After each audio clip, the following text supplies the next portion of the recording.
शिवोऽहम्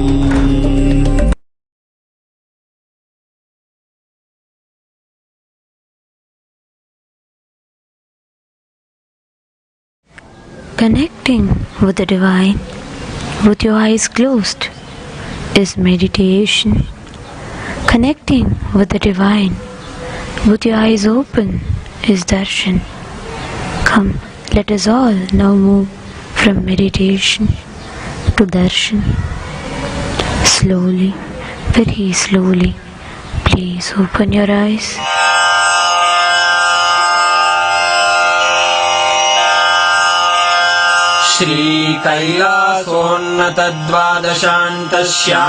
श्रीकैलासोन्नतद्वादशान्तश्यामलापीठारूढ श्रीमीनाक्षिसुन्दरेश्वरा भिन्नस्वरूप परशिवपुत्ररत्न कुमार गुरुमण्यतुल्यावतार श्रीपार्वतीस्तन्यपानलब्धदिव्यज्ञान विश्रुतसकलनिगमागमसारभूत द्राविडवेद प्रवक्त्रे श्रीमत्परमशिवकरुणासमधिगत मुक्तामय चतुरश्रयान गीयमान छत्रचामर श्रीचिह्नकाहलादि समस्त बिरदावल्यलङ्कृत ज्ञान विज्ञान चक्रवर्ती सर्वजन संघ सद्यो निर्वाण दीक्षा व्ययापवर्गवर्ष विश्राण जीमूत परमत कलभ केसरी शैव सिद्धान्त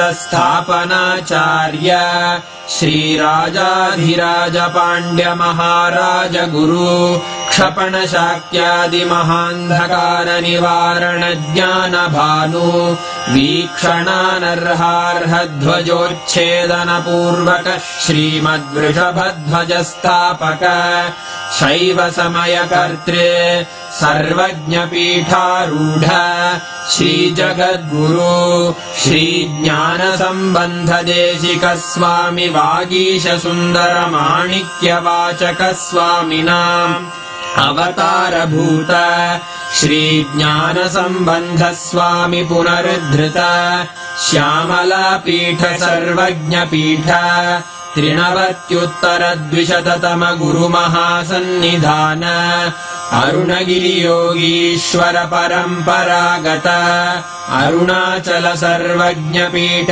गुरु महासन्निधान कैलास परंपरागत कांची कैलास सर्वज्ञ पीठ त्रयस्त्रिंशदुत्तर द्विशततम गुरु महासन्निधान नित्योत्सव नित्य मंगल नित्य कल्याण नित्य रजित कैलास परंपरागत आदि कैलास नित्यानंद पीठ महासंस्थान महासिंहासन पीठ कर्तः साक्षात् श्री परमशिव समुद्भूत कैलास परंपरागत वैवस्वत मनु इक्ष्वाकु हरिश्चंद्र भगीरथ श्रीरामचंद्र शूरसेन इत्यादि अनवच्छिन्न सार्वभौम चक्रवर्ती परंपरागत चतुष्षष्टि योगिनी मंडित चतुष्षष्टि संप्रदाय प्रवर्तक मनुधर्म शासन सूर्यवंश प्राप्त सर्वज्ञ पीठ सुरांगी साम्राज्य मूर्धाभिषिक्त चूडामणे साक्षात् श्री परमशिव समुद्भूत कपिल महागुरु पुनरुद्धृत महानिर्वाणि पीठ अष्टोत्तर सहस्र श्री महामंडलेश्वर साक्षात् श्री परमशिव सिंहासनाभिषिक्त समस्त गणनायक श्री महागणपति समारंभ अनवच्छिन्न पीठाधीश्वर गुरु परंपरा प्राप्त अटल पीठ अष्टोत्तर सहस्र श्री अटल पीठाधीश्वर धर्म मुक्ति स्वर्गपुर स्वर्ण पीठ त्रयोविंश गुरुमहासन्निधान कैलास परम्परागत आदिपीठ सर्वज्ञपीठ जगद्गुरो श्रीकैलास पुनरुद्धारक श्रीकैलास परमाचार्य श्रीमत्परमहंस परिव्राजकाचार्यवर्य सच्चिदानन्द प्रणव स्वरूप श्रोत्रिय ब्रह्मनिष्ठ श्रीमज्जगद्गुरु श्रील श्री भगवत् श्री नित्यानंद परमशिव श्री ज्ञान संबंध देशिक परमाचार्य स्वामिन् अत्रागत्य परिपाल्य च अस्मान् विज्ञान वितरणेन विजयी भव जय जय।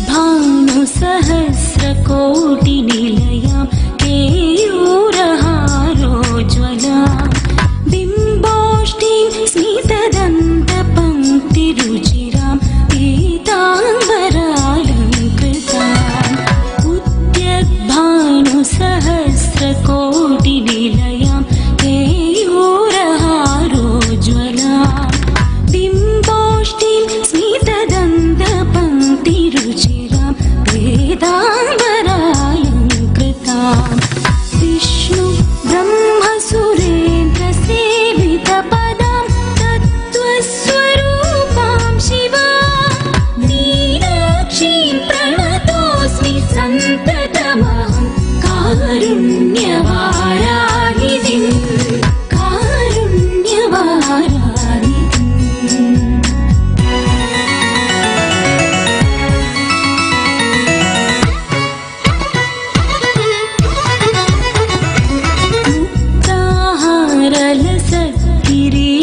रुचिरां पूर्णेन्दुवक्त्रप्रभां सिञ्चन्नूपुरकिङ्गिणीमणिधरां पुष्पप्रभाभासुरां सर्वाभीष्टफलप्रदां गिरिसुतां वाणी। ॐ नित्यानन्देश्वर परमशिव समारम्भाम् नित्यानन्देश्वरि पराशक्तिमध्यमाम् अस्मदाचार्यपर्यन्ताम् वन्दे गुरुपरम्पराम्।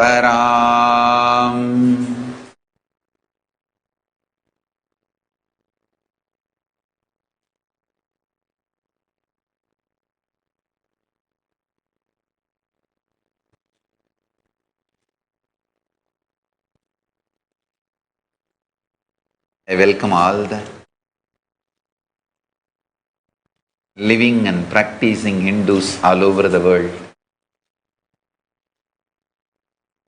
Sarvagnya Pita Kartas, Yajamans, Manifestors, Sri Mahans, Mahans, Kotari, Tanedar, Kayakalpa Yoga participants, Kailasas E-Gurukul students, Kailasas NHU students, and thousands of Paramashivoham participants who have logged in from all over the world having Nayanadiksha.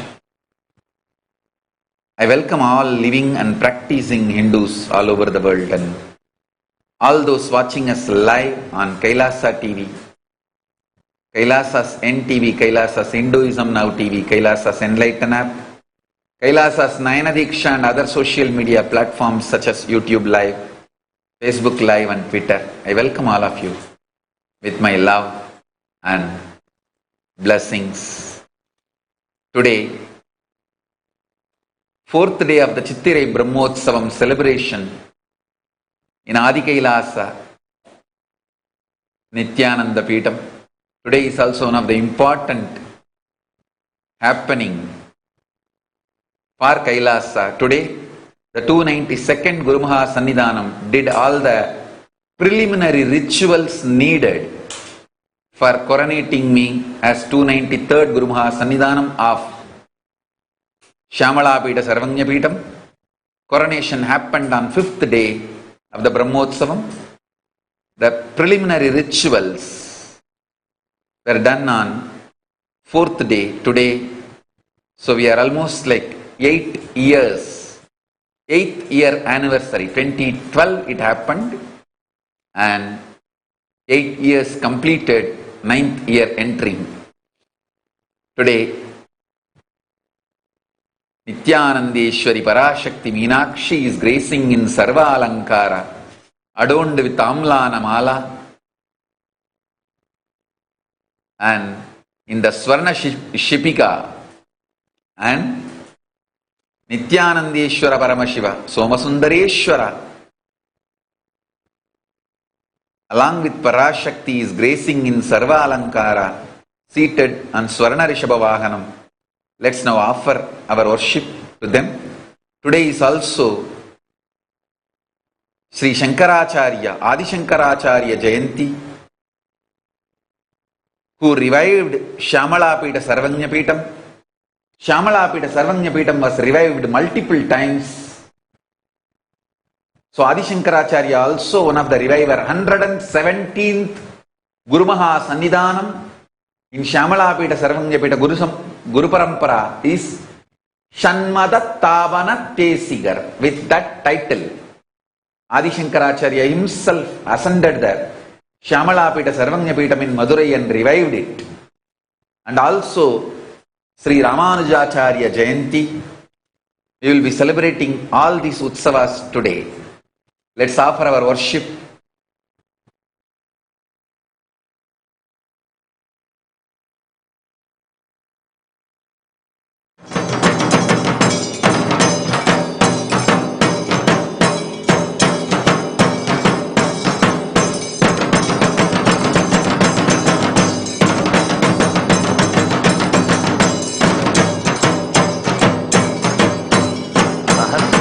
पद्मे सुषुम्नान्तमार्गे सुरचन्द्रवीयुषधारां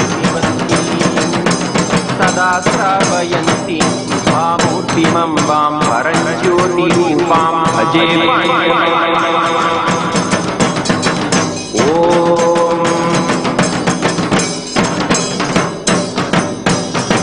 धूरति धूर्वधूर्वन्तं धूर्वतयोस्मान् धूर्वति ततिधूर्वयं वयमयनुपामस्पन्देवानामसंस्कृतमपकृतमन्मतमं वन्दितमन्देवमस्तममस्तमसरिधानं दृगंहत्वं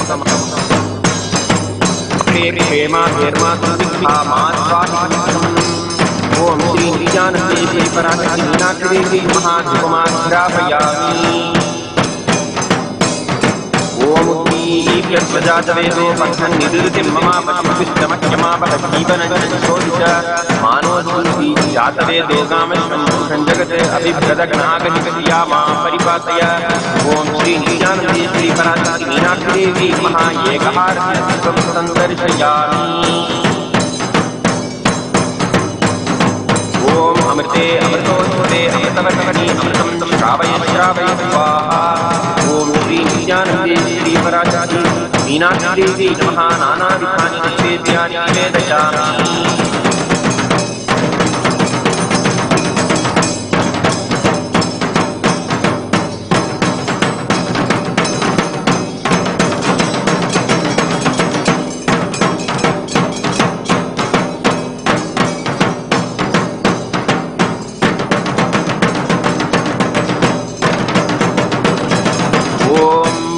वै बह्वश्वायै बह्वजाविकाय व्रीह्यवायै बहुमाशतिलायै बहुहिरण्यायै बहुहस्तिकायै बहुदासपुरुषायै रैमत्यै पुष्टिमत्यै बहुरायस्पोषायै राजास्तु ओम श्री नित्यानंदेश्वरी पराशक्ति मीनाक्षी देवी नमः।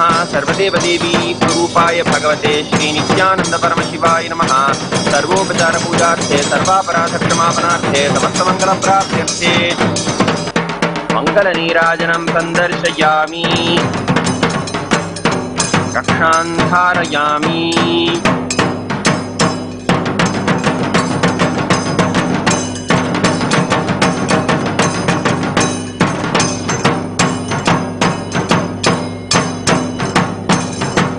आलास्यनाथाय महेश्वराय आलाहलालङ्कृतकन्धराय मीनेक्षणाय पतये शिवाय नमो नमः सुन्दरताण्डवाय।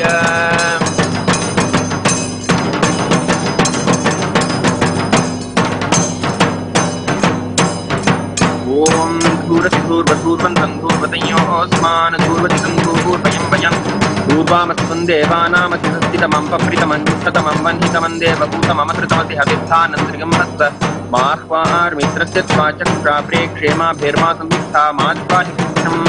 ओम श्री नित्यानंदेश्वर परमशिव सोमसुन्दरेश्वर स्वामिने नमो नमः। धूपमाघ्रापयामि।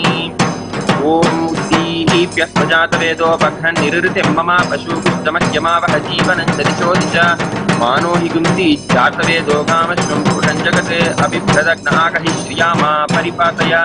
ओम श्री नित्यानंदेश्वर परमशिव सोमसुन्दरेश्वर स्वामिने नमो नमः। एकहारती दीपं सन्दर्शयामि।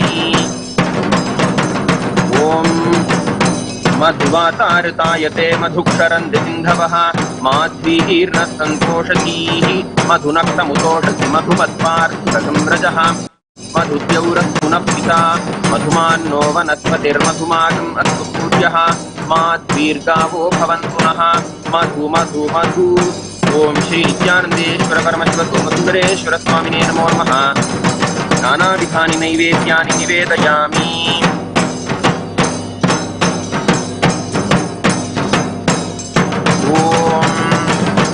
सोमोपाये तस्य राज्यमादत्ते यो राजा संराज्यो वासो मे न यजते देवसुवामेतानि हवीगुंषि भवन्ति य एतावन्तो वै देवानागं सवाः स एवास्मै सवान् प्रयच्छन्ति स एनं पुनः सुवन्दे राज्याय देवसूराजा भवति तन्महेशाय विद्महे वाक्विशुद्धाय धीमहि तन्नः शिवः प्रचोदयात्।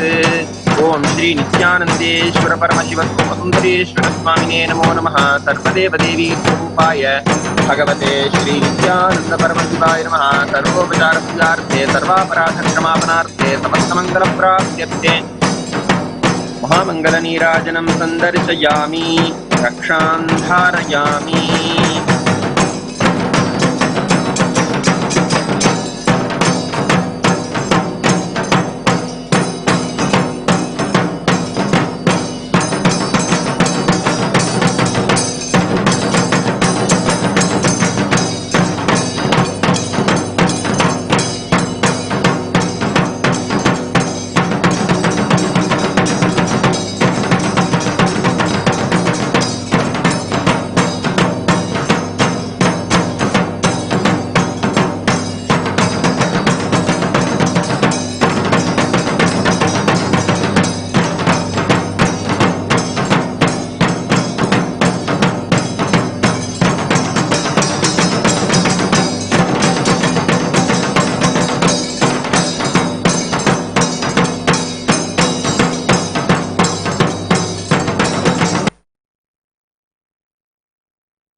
தன்னில் விசாலாட்சி என்ற பெயர் வழக்கு கங்கை நீராட்சி செய்து வளரும் வடகாசி தன்னில் விசாலாட்சி என்ற பெயர் வழக்கு.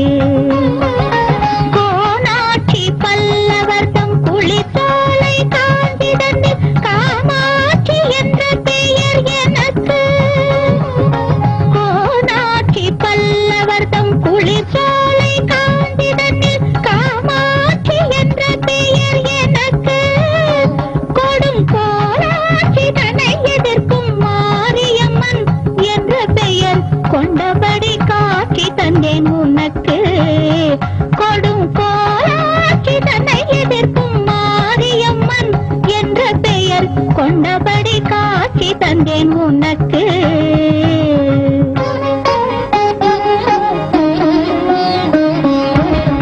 ஆரென்றும் நதி என்றும் ஓடை என்றாலும் அது நீரோடும் பாதை தன்னை குறிக்கும்.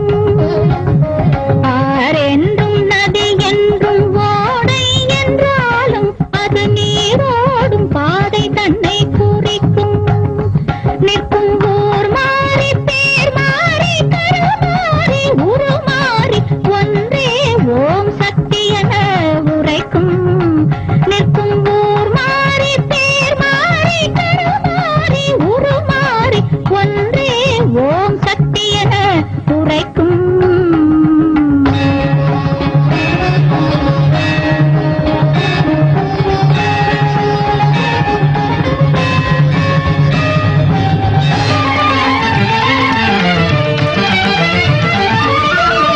மதுரை அரசாளும் மீனாட்சி,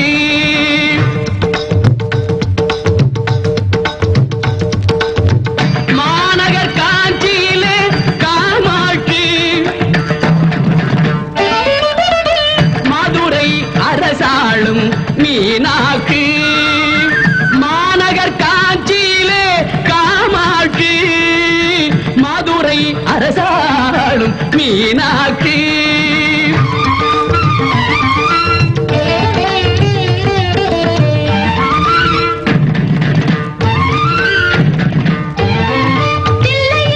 அவள் பெயர் Sivakami.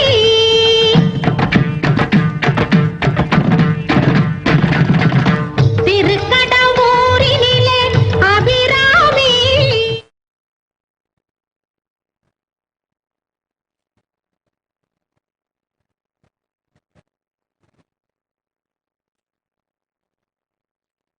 Paramashiva's message directly from Kailasa.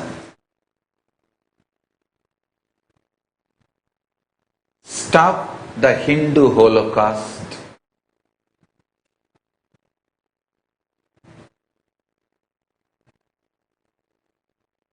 I want lot of misinformations about Hinduism to be cleared and the full breadth and depth of Hinduism to be understood. Understand?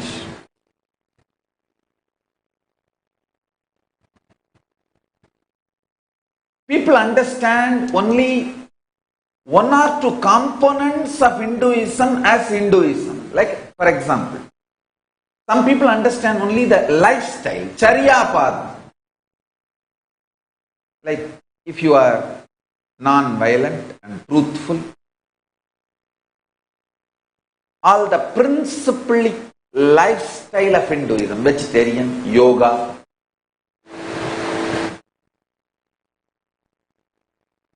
Some people understand only that as Hinduism.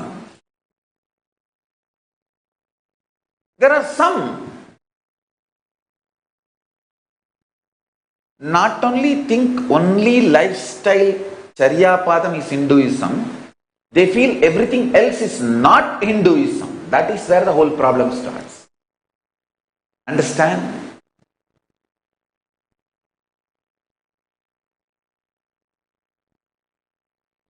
They think the lifestyle of non-violence and truthfulness and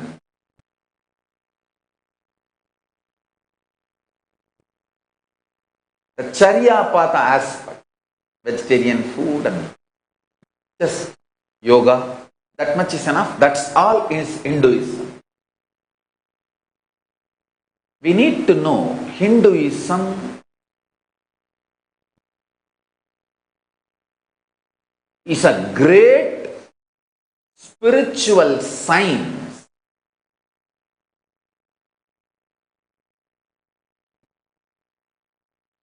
Subtle, otherworldly, but definitive science. Understand? Subtle, otherworldly, but definitive science. The cosmic beings exist in Kailasa, much beyond any of your understandings about God. The more intense, powerful beings than all your understandings, imaginations put together about God,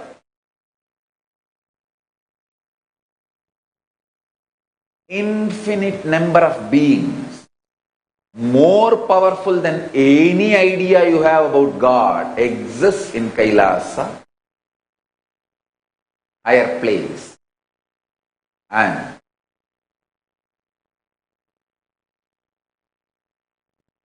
manifesting them in deities or in living incarnations is possible.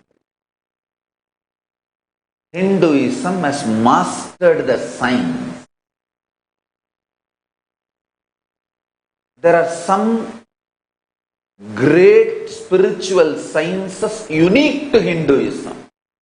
One, manifesting the cosmic beings in deities and in living incarnation.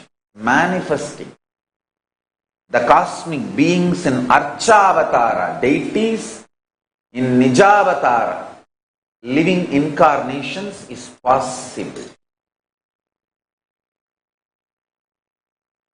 One of the biggest problems, the modern day Hindus, at least for last 100 years, they did not see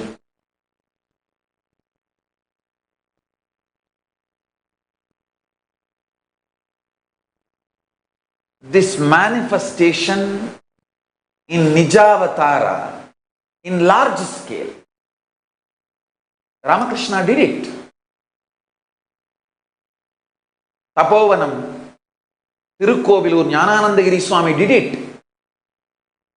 But they all did it to a small group of their disciples. Only their disciples had the opportunity to see them. So the widespread, the mass did not get to have those darshan. Like when Ramakrishna gave Bhava darshans, Bhava Samadhi darshans, Kalpataru darshans, only handful of people enjoyed. Not more than 2 digit. Never the 2 digit number crossed. It was always small group, 2 digit.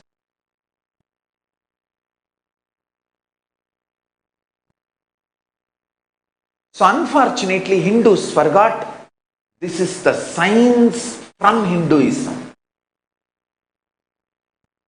Cosmic beings manifest in Archavatara, deities, in Nijavatara, living incarnation, is Kriyapada. Understand? Kriyapada of Hinduism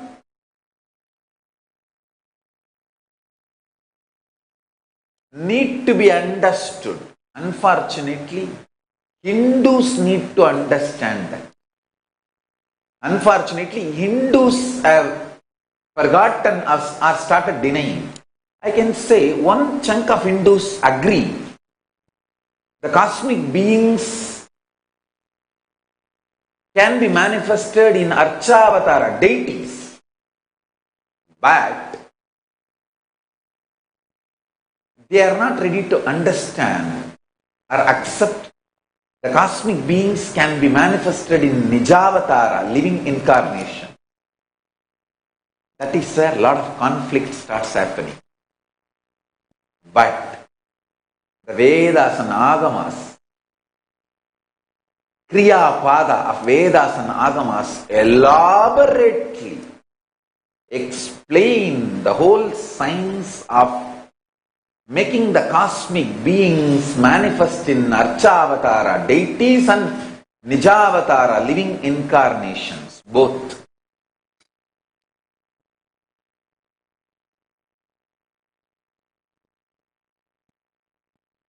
Unfortunately, the neo-Hindus who are not understanding, ready to understand, the cosmic beings can manifest in Archavatara, deities. They become anti-temples, anti-Brahmins. I have seen enough of neo-Hindus, Hindutva gang, anti-temples and anti-Brahmins. Same way, some of the neo-Hindus, when they don't understand the science, the cosmic beings can manifest in Nijavatara, living incarnation. They become anti-gurus. Understand? I have seen enough of them. I have seen equal number of anti-Hindus and anti-guru Hindus. I have seen equal number of anti-Hindus and anti-guru Hindus. Listen, I am repeating. I have seen enough of anti-Hindus, anti-guru Hindus. I should say, I am persecuted more by the anti-guru Hindus than the anti-Hindus. If I see the percentage of the attack on me, the persecution on me, surely it is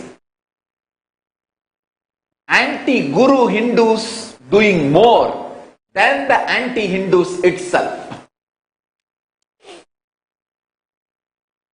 Understand, I am standing for a complete integrated Hinduism. The charyapada, kriyapada, yogapada, jnanapada. All four major dimensions of Hinduism, I stand for all four dimensions of Hinduism. I stand for complete Hinduism. I represent complete Hinduism. I decided to revive complete Hinduism. I am Hindu revivalist. Kailasa is Hindu revivalism. Completely, in all the dimensions of Hinduism. All the sampradayas, all the dimensions of Hinduism. Understand? That is why so much attack on me.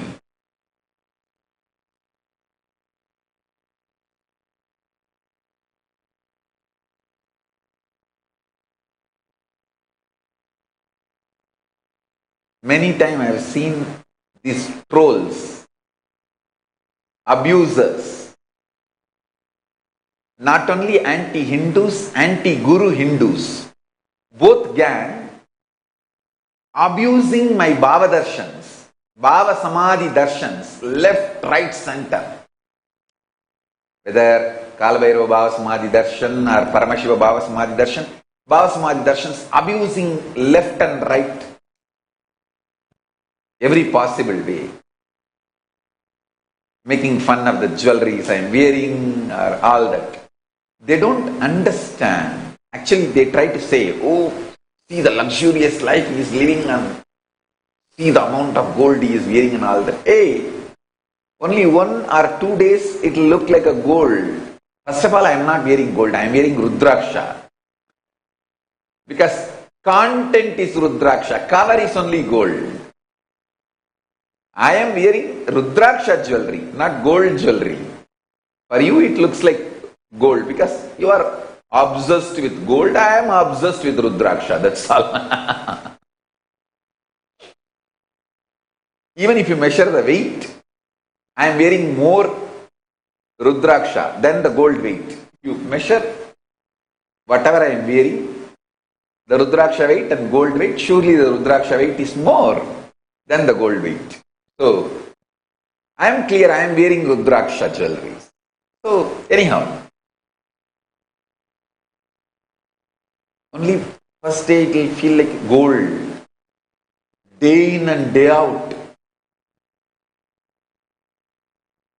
Wearing these heavy jewelries and continuously giving darshans is not a joke, understand? It is real, sincere, hard work.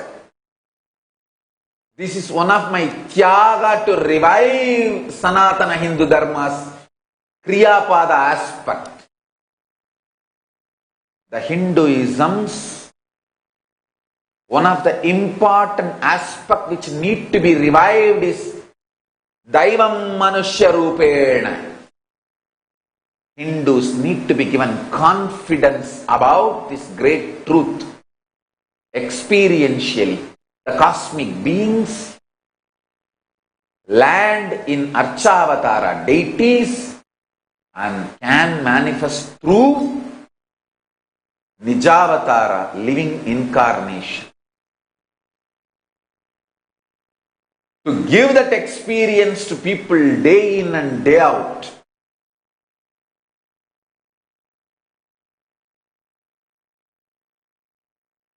I dedicate my life to wear the Tirumula Varka Vedam, the Shiva Vedam, representing those cosmic beings and manifesting them. Surely manifesting them is a bliss. Manifesting them is a bliss, no doubt. But wearing all those jewelries, some darshans, I wear more than 11 or 12 kg heavy dresses and jewels all put together and stand 2 or 3 hours giving darshan in Bhava Samadhi. And these heavy jewels, not only heavy, they always scratch and damage the skin, body in multiple ways. But that is part of the tyaga. Understand one thing. It is not luxury. It is tyaga. These trolls and abusers need to understand Bhava Samadhi darshans are tyaga, not luxury, not show.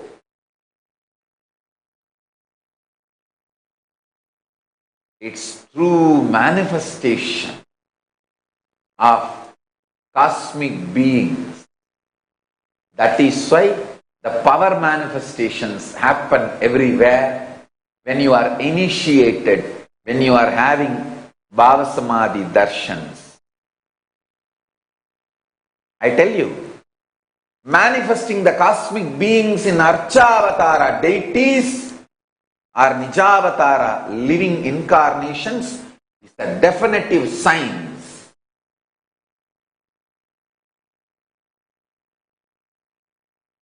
Now, because of the grace of Paramashivam and protection of Mahakala Bhairava, the Kailasa has happened. I am safe. I have a place where I have complete religious freedom, where I can revive Hinduism, introduce and revive the authentic Hinduism to Hindus first. You understand? When these anti-Guru Hindus don't understand the absolute, complete definitive sciences of Hinduism. They think all these sciences are fake, and they think these gurus who manifest these sciences are anti-Hindus, and they are really convinced that these gurus need to be eliminated to keep the Hinduism is alive. I am telling you, this is the most unfortunate thing. Actually, I don't hate this anti-Guru Hindus. I really don't hate these anti-Guru Hindus. I only feel, oh God, what a delusion and ignorance.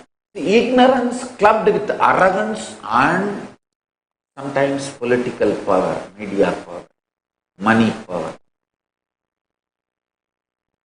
These anti-Guru Hindus are more dangerous to Hinduism than the anti-Hindus themselves. Especially when they don't understand the principles, possibilities and definitive sciences of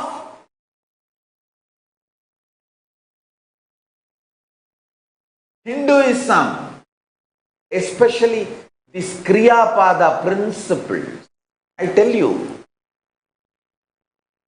actually when you pour the mercury with the prana pratishta mantras, it just becomes solid without any chemicals added, just with the power of the mantra that alchemy happens.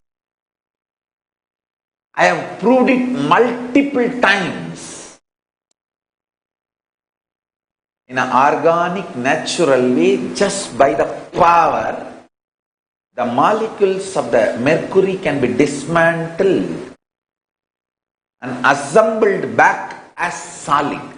From liquid level, it can be dismantled and assembled back as solid. The power of superconscious.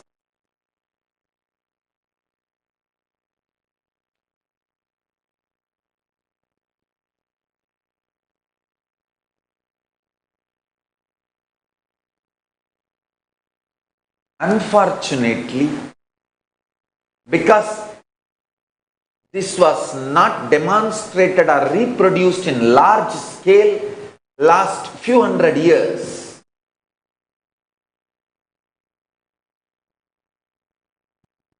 common Hindus have started thinking all these are fake.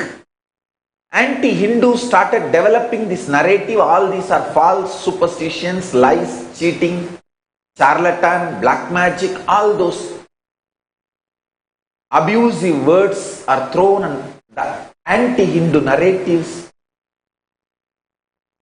are developed by anti-Hindus. And the anti-Guru Hindus have started getting brainwashed by anti-Hindus. Hindus brainwashed by anti-Hindus became anti-Guru Hindus. Understand? Hindus brainwashed by anti-Hindus became anti-Guru Hindus.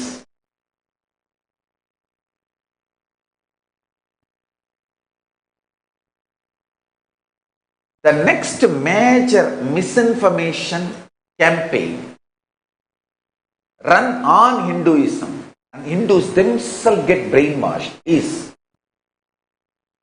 which philosophy is right? Advaita, Advaita, Visishta Advaita, or Shuddha Advaita, Siddhanta Saiva, Veera Shaiva. Hinduism should tell only one thing. Why is so many gods and so many philosophies? Which one is right?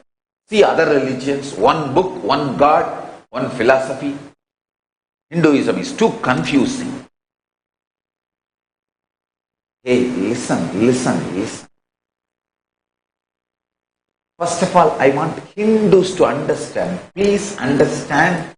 Only in binary logic, one philosophy can be true. In cosmic logic, All these philosophies are true, and there are much more number of philosophies which are more truer and truer and truer. Understand? Visishtadvaita is absolute truth at one level for you. Dvaita is absolute truth at one level for you. Advaita is absolute truth at one level for you. Shuddha Advaita is absolute truth at one level for you. Understand? Hinduism is the spiritual science to make you experience step by step various dimensions of the cosmic beings and cosmos itself. Fundamentally, all you need is Shraddha, sincerity. If you are born and feeling connected to Visishtadvaita, Sampradaya, please be sincere to that. That's all. If you needed to move to Shuddha Advaita or Veera Shaiva or Siddhanta Saiva or Kashmira Saiva, that spiritual force to which you are integrated, that cosmic being to whom you are sincere, Shraddha, that being is capable enough to guide you to the next level or higher level or where you need to reach. Please understand, all of them are in absolute oneness. Their only wish is your well-being and you experiencing Paramasatya, ultimate Satya. There is nothing called higher and lower. I will never say Advaita is somewhere higher than Visishtadvaita. I will never say Shuddhadvaita, in which I myself experience the ultimate. I will never say Shuddhadvaita is somewhere superior to Dvaita or Visishtadvaita or Advaita or Siddhanta Saiva or Veera Saiva or Kashmiri Shaivism. Understand that.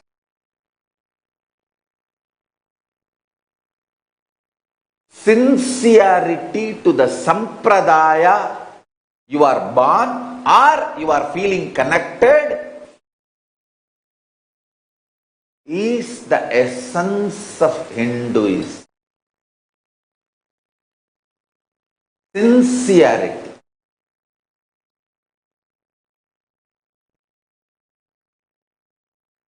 Shraddha. Understand? I am telling you,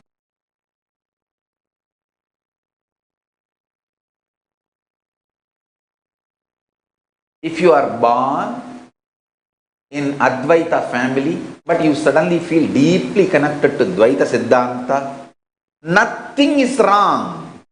To the Siddhanta you are feeling connected, be sincere. You are born in Vaishnavite family and suddenly you have a deep feeling connection with me.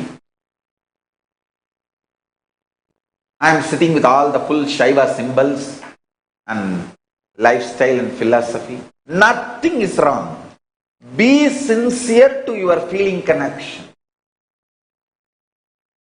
And you are born in Shaiva Siddhanta family, but you have a strong feeling connection with Advaita or Veera Shaiva or Kashmiri Shaivism or Agora Sampradaya or Shakta Sampradaya. Nothing is wrong. Be sincere to the Sampradaya or tradition you are feeling connected.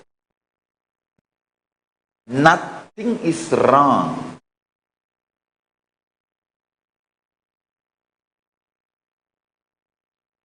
Hey, there are lots and lots of Shastra Pramana and Apta Pramana precedents of many of our great gurus born in one family and brought up in different Gurukul, but finally became enlightened in different Sampradaya. For example, Ramanuja himself. He was in Advaita Siddhanta Gurukula. His guru was Advaita, great Advaiti. Actually, I should say awakened Advaiti. Nothing is wrong with the guru and nothing is wrong with the disciple, Ramanuja Acharya. Ramanuja became a great Visishtadvaita Siddhanti. Nothing is wrong with both of them. Both of them were absolutely sincere to their sampradayas, to which they feel connected. And some of the disciples of Ramanuja became great Advaitis later on. Same way, some of the followers of Shankara became great Dvaitis later on. Nothing is wrong in Hindu tradition. Shraddha is all required. That's the beauty of Hinduism. Hinduism accepts many gods, or I should say all gods.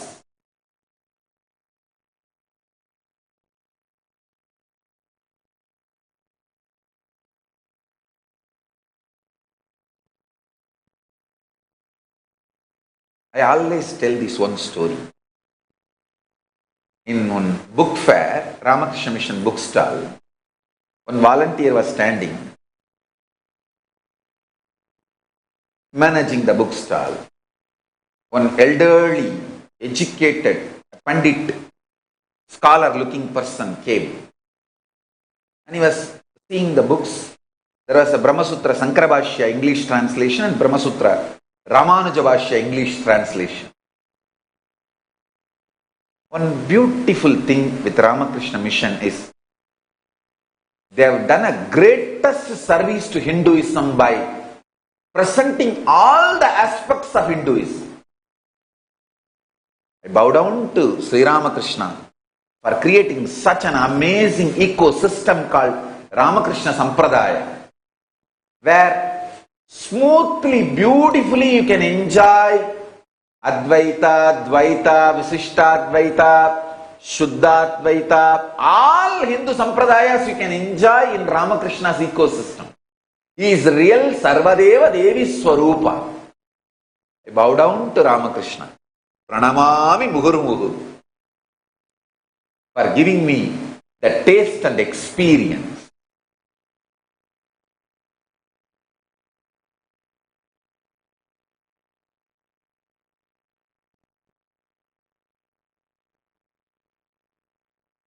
So that Pandit, great Pandit, I don't know what was the purpose of his asking the question to the volunteer, whether he wants to check the volunteer has read the books, because he is trying to stand in the stall and sell, whether he has read the books or the Pandit wants to show his Panditya, or just to pick up an argument. I don't know the purpose.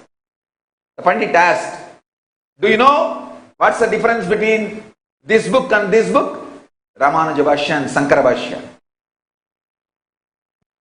One of the greatest problem of India, or I should say greatest problem of Hinduism, most debated. What is the difference between Shankarabhashya and Ramanujabhashya, Advabhashya, Nilakanta Shivacharya Bhashya? This difference between these Bhashyas, the biggest subject of Hinduism, greatest subject of Hinduism.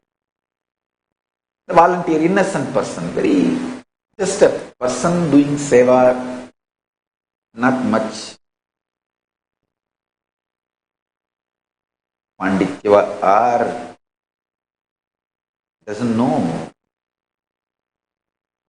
how to argue or debate or anything. He just said, 35 rupees, sir. This is 70 rupees, this is 35 rupees, that's all, sir. One of the biggest problem of Hinduism he has answered in 1 minute. I don't know whether to laugh or...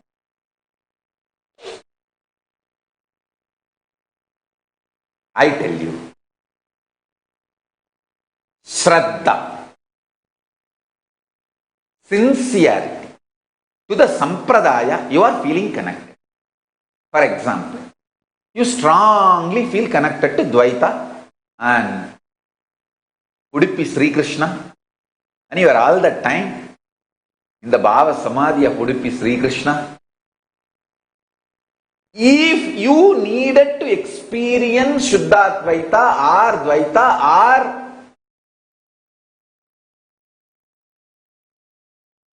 Kashmiri Saivism or Veera Saivism, anything for your ultimate realization and ultimate Paramapadam, Udupi Sri Krishna is capable enough, powerful enough, intelligent enough to lead you properly to that source and make you feel connected and do the smooth transition and liberate you.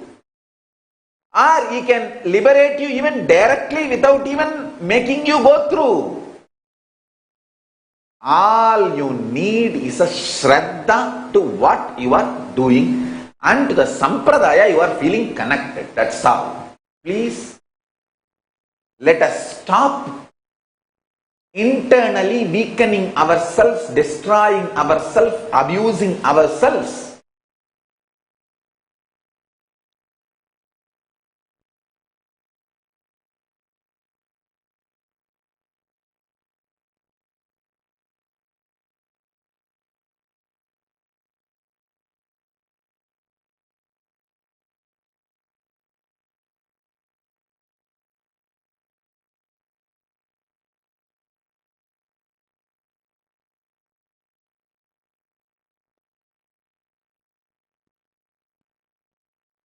You need to listen. You need to understand.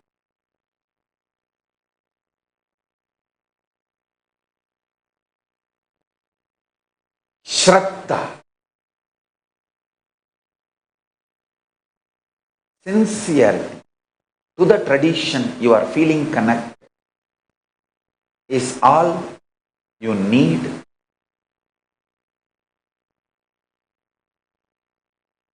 You do not need hatred for other sampradayas to become sincere to your sampradaya. Ishta nishta. Chastity to your ishta. Your chosen deity and chosen sampradaya and chosen cosmic being or to your guru does not need you to hate other cosmic beings, other sampradayas, other traditions, other gurus or other philosophy. Hatred and excluding others with hatred is not prerequisite for intensifying sincerity, Shraddha in the Sampradaya you have chosen for your life. That is what is the important truth you need to know. And I tell you, all the Sarvanyapitas which I have experienced and revived, I tell you, I am an insider. I have seen all the original deities which is in Shyamalapita Sarvanyapita Madurai. I have done puja by myself to them and I have seen all the mother documents, Moola Pattadis of Madhurayadinam, Tondaimandaladinam, or Swargabaramadinam, or Kashi Sarvanyapitam.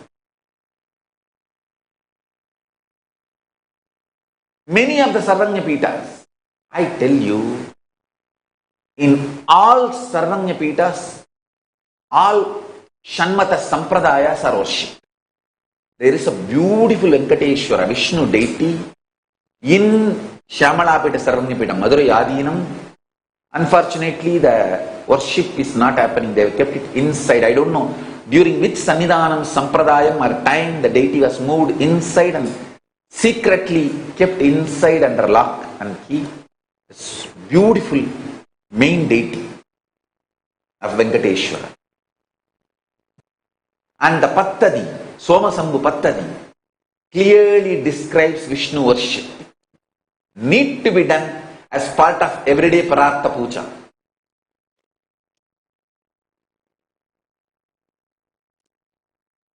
So the Pattadi and all the cosmic beings, deities described in Pattadi manual, both I have seen in all Sarvanyapitas.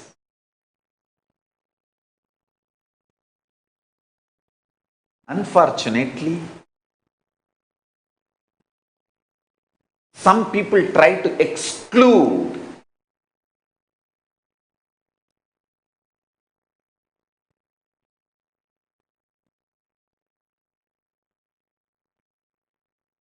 and these people who try to exclude start fight between each other, and I don't want to get into those details, but I want modern day Hindus to know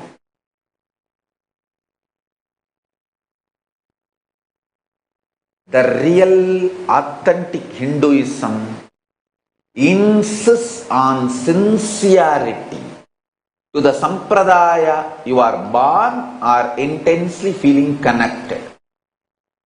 Understand? Just like a jati and varna. For example, you may be born in the jati of Brahmana and you can choose, decide to be Kshatriya. Nothing wrong. You may be born in the family, jati of Kshatriya, and you can choose to become Brahmana, like Vishwamitra. Nothing wrong. You are accepted and given the topmost title Brahmarishi. Same way, you can be born in Vaishya family and you can choose to become Brahmana. You are accepted into Brahmana Varana. Nothing wrong. Understand? The Varna, including, accepting, updating, keeping it alive, that body, Brahmin's body, Sannyasi's body, Guru's body, that body was attacked and destroyed by Mughals at that time, because that body was keeping the Varna Ashrama Dharma alive. See, Akkadas were the body, keeping the Varna and Ashrama Dharma alive. Jati is the structure, gives you the possibility of ecosystem. For example, if you are born as a Brahmin, you are given that ecosystem to evolve and become the part of Brahmana Varna. But if you decide you want to become part of the Kshatriya Varna, you are free to do. You are given absolute support and you are declared as Kshatriya by the Panchayati.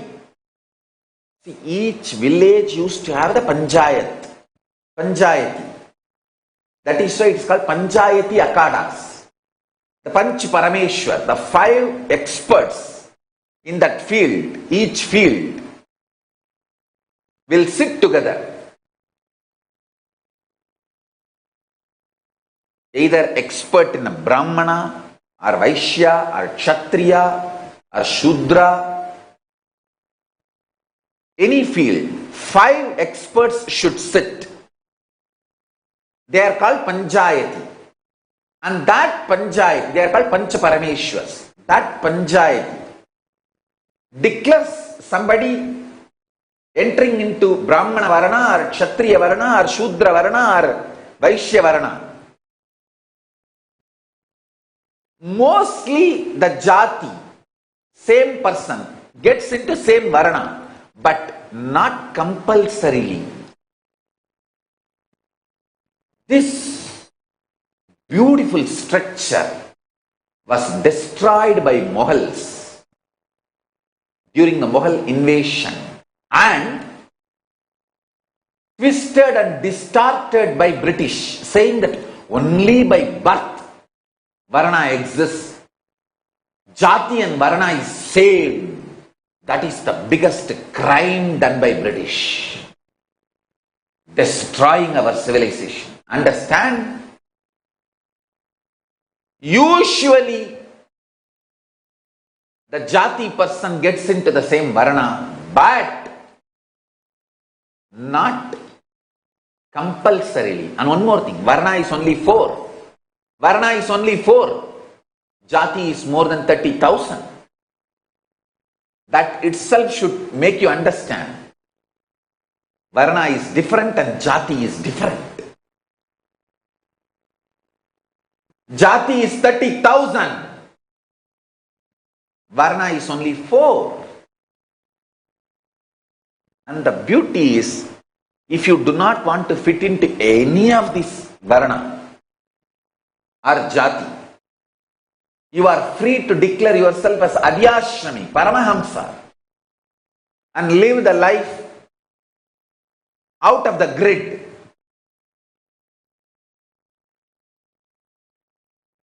You can just be out of the grid lifestyle, and you are respected by the people who are living in the grid. They give you food, support you, and worship you. You don't need to become a thief, robber, or antisocial element.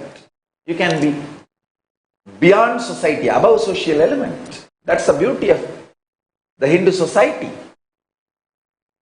Many Hindu scriptures describe the cosmic beings, gods, goddesses, incarnating and manifesting in Shudra Sarira.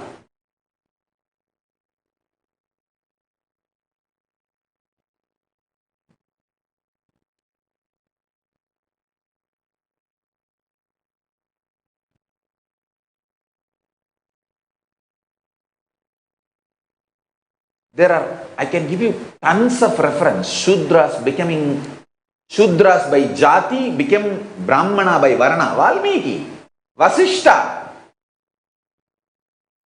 Shudra by Jati, but Brahmana by Varna. The CRPC inherited by independent India from British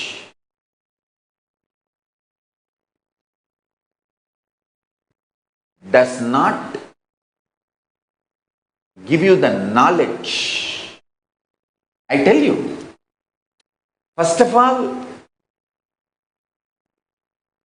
the Indian education system, instead of teaching you the nuances and subtleties of the Varna and Ashrama Dharma, it teaches you to brush aside the whole thing and destroy it.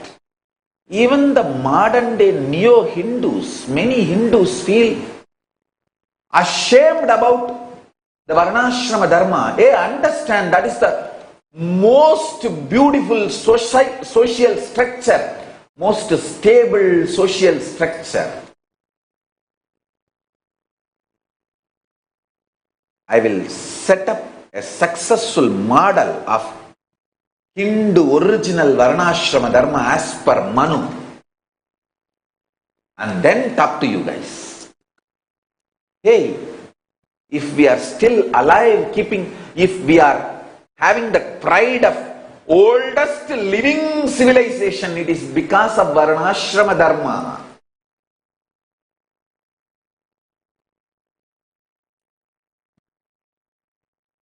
It is such rigid, as strong as gear, and as flexible as the gear which can unclutch and clutch into multiple other gears. It is a beautiful driving mechanism. The gear need to be very strong, and it should also have the flexibility to unclutch and clutch with the other gears. It's just like a gear mechanism. Very strong. It can transmit a powerful energy.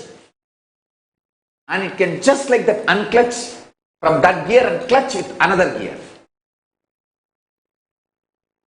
A very stable system of jati. For generations, the very DNA vibrates with Veda mantras. And highly flexible. If you choose to become Kshatriya, all it takes is 3 seconds. Conscious decision, declaration, and Panchayati Pancha Parameshwar approving. You are a Vaishya. You can just unclutch and fit yourself into the next gear. You may be an amazing Shudra, master of agriculture or carpentry or goldsmith or any physical working. By jati, you can just shift your varna to Brahmana in 3 seconds.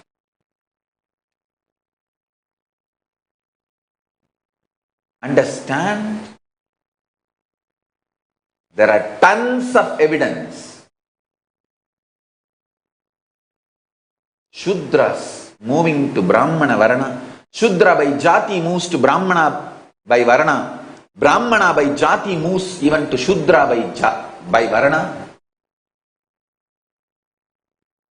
And Brahmana by jati moves to Vaishya or Kshatriya by Varana. Vaishya by jati moves to Brahmana or Shudra by Varana. The Varna Ashrama Dharma should be revived. In Kailasa, I will revive it. Actually, these are the reasons why I decided to make Kailasa happen. See, we need a place where I can set up this model community and demonstrate it to the world.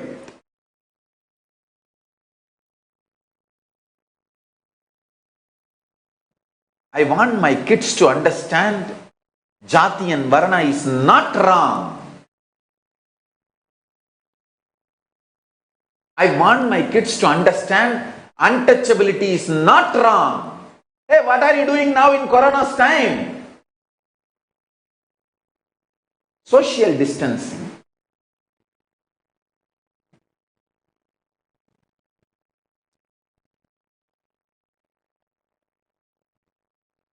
Our Hindu rishis prescribed the same thing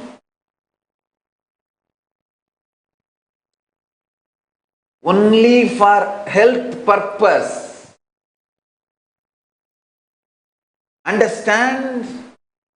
Later on, British made us believe it was inequality. Understand one thing.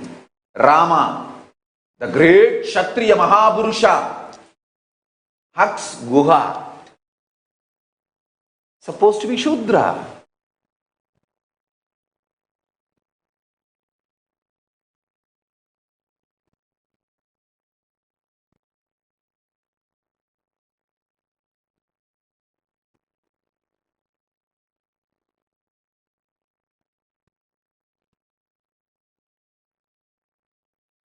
Great sons like Pottuluri Swami and Tukaram had Brahmins as their disciples.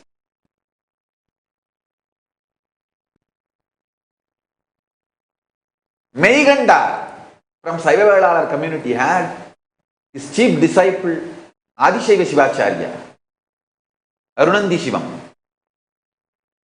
I can give you thousands of references. Hey, we were such an amazing, sweet community, Hindu civilization.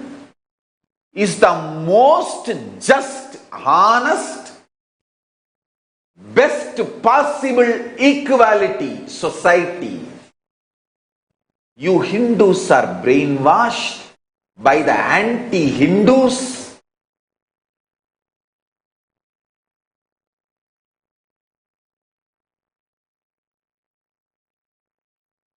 To believe your Varna Ashrama Dharma is anti-social. Hey, I tell you,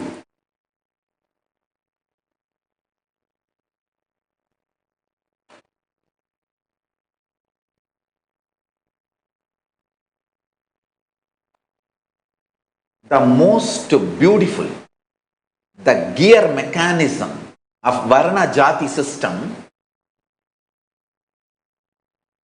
forcibly made into rigid caste system to destroy the Varna Jati system in 1871 Act. Go back, trace back, read the history.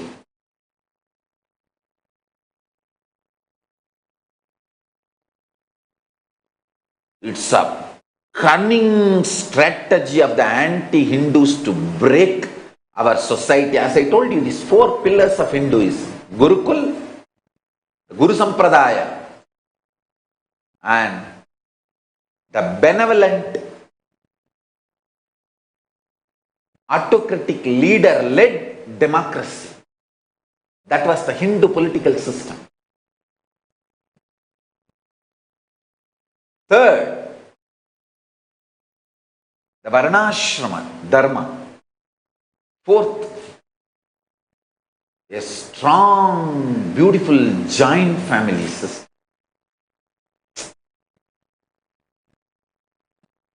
Working systematically for last 200 years. The anti-Hindu forces have literally dismantled all 4. All 4.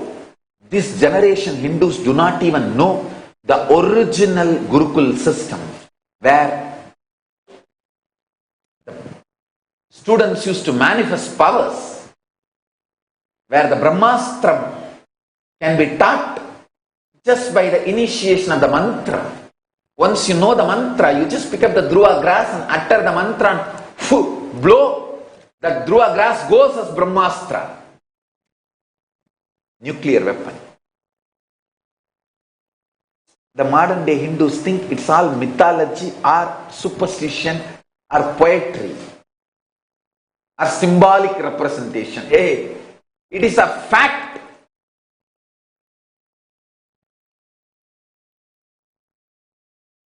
Absolute fact. Somewhere I will have to establish all this and show you all this existed and all this is possible even today. Only then I can make you understand. That is why I have decided to make Kailasa happen, and multiple things I have already started proving. The power manifestation science, and how the Varna and Jati can be organized, creating an ecosystem,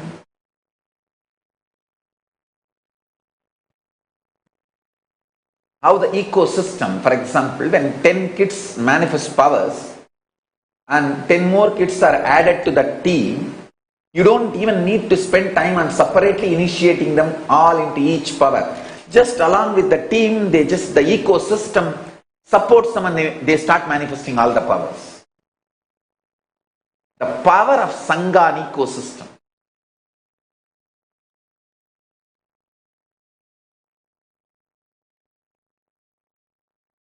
I can tell you,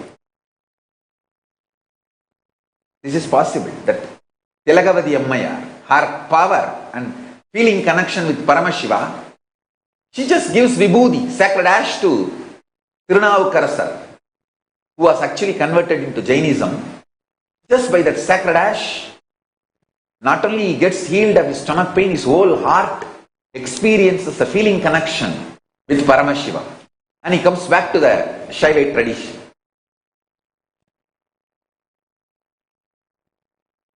when Indupriya asked me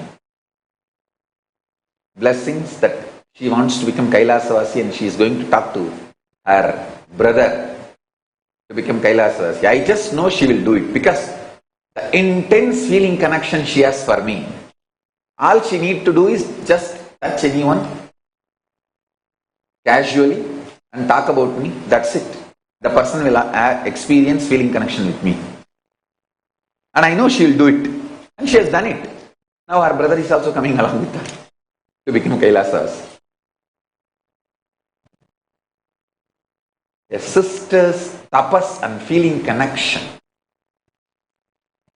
can be a powerful ecosystem for brother or the family to experience the same power and feeling connection.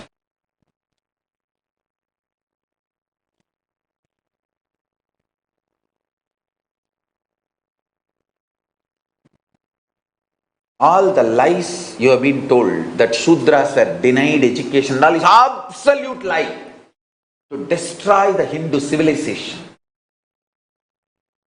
This false identity, Dalit, was developed. And British archives shows very clearly in 1930s,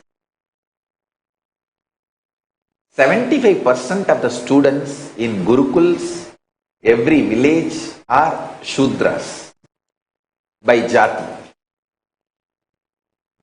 By Jati you can be anything. Education is not denied for you and entering into any Varna is not denied for you.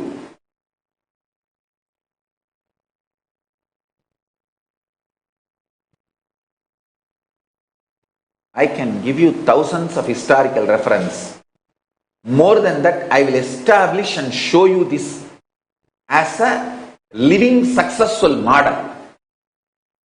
Unfortunately, I was not able to do this in India. India has become the anti-Hindu gang, anti-Hindu ecosystem and anti-Guru Hindu ecosystem. Both became so powerful. Listen, anti-Hindu ecosystem, anti-Guru Hindu ecosystem, both has become so powerful.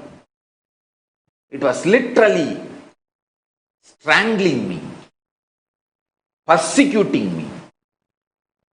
Literally they want to eliminate me, especially this anti-Guru Hindu ecosystem is so thoroughly convinced the Hindu Gurus need to be eliminated to keep the Hinduism alive. They are convinced that Hindu Gurus are the parasites on Hinduism and Hindu society. Very unfortunate. So they wait for a chance to brand any Hindu Guru as a criminal and eliminate him, either by killing or by putting him in jail forever, by falsely convicting. I read beautiful article read by our Dakil Kodali, point by point explaining how Ram Rahim was innocent and he was convicted, falsely found guilty and convicted for the crimes he has not done.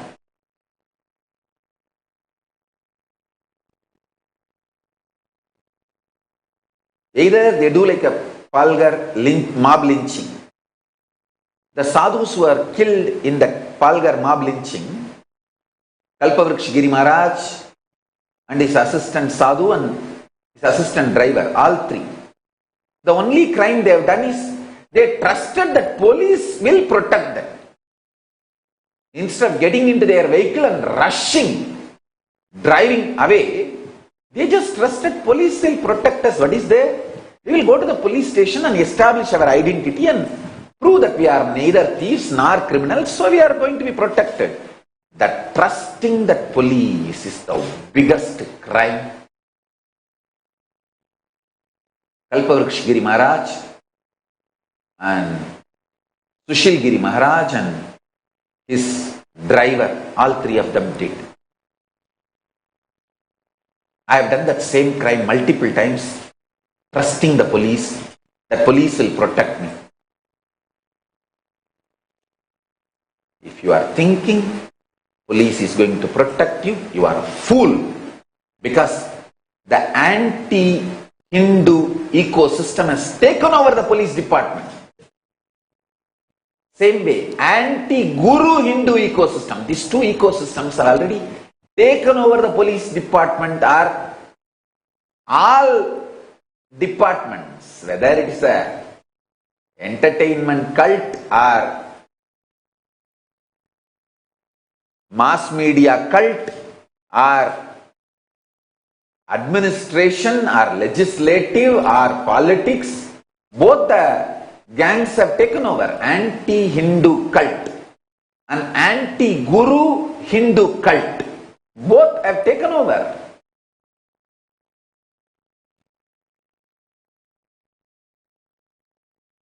Fortunately, Paramashiva gave me the clarity, and Kalabhairava is giving me the protection. So I am safe, and I have decided to revive this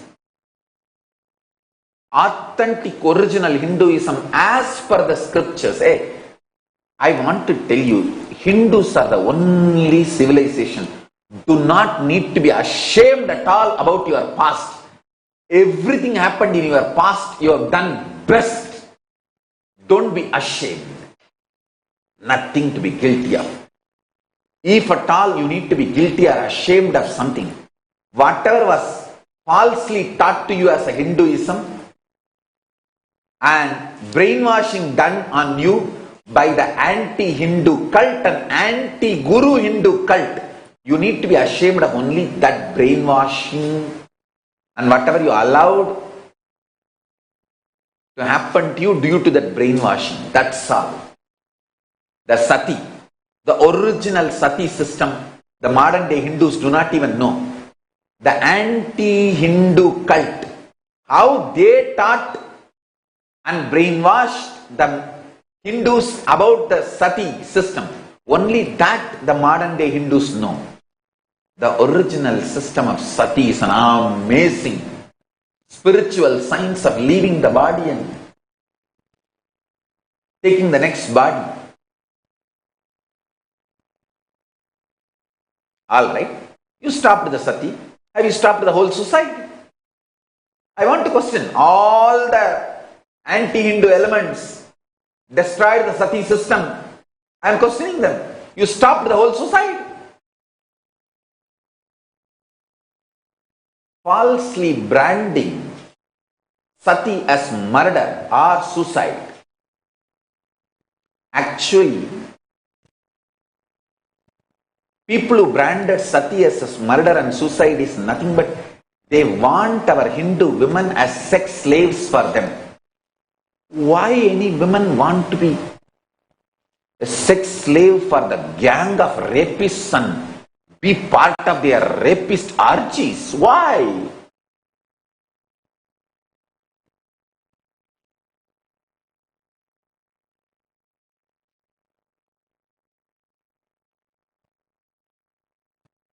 I tell you, sati was not compulsory. Kundi did not die. When Dasaratha died, neither Kausalya nor Kaikeyi or the mother of Lakshmana and Shatrugna died, Sumitra. None of them entered into fire.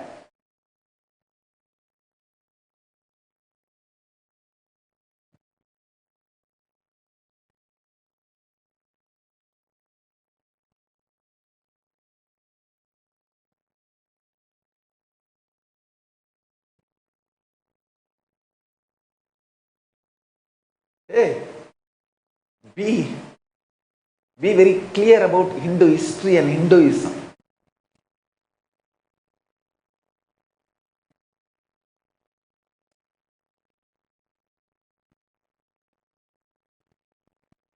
Misinformations about charyapada, kriyapada, yogapada, jnanapada should be cleared.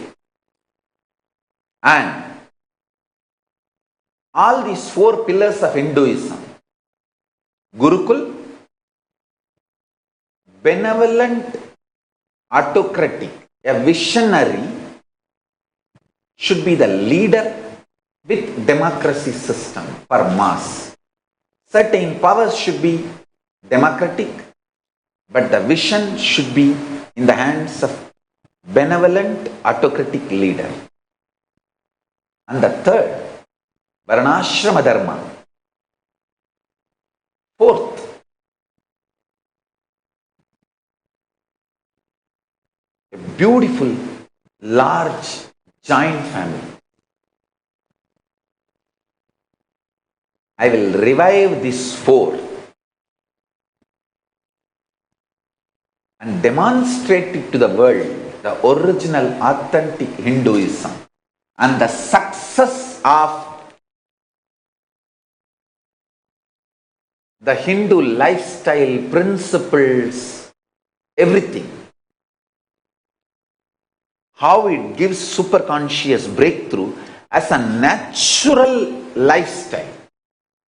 See, once I create this kind of a lifestyle, you see, actually I was successful in creating the model, role model.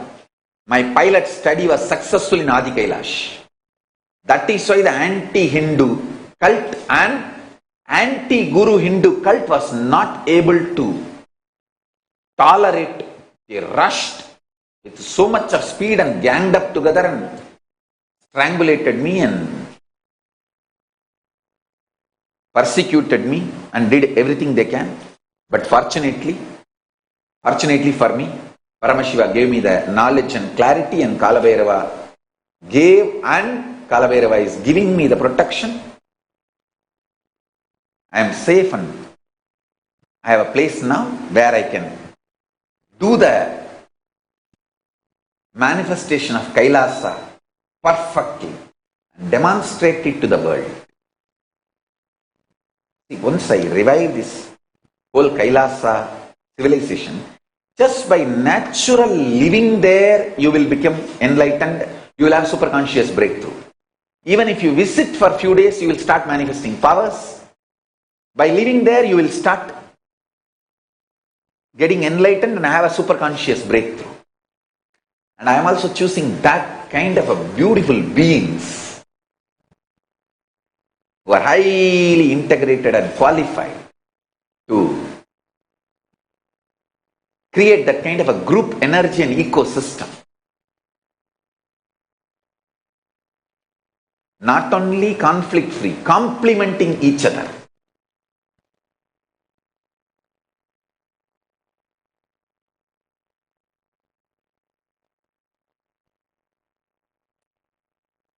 We need to stop Hindu Holocaust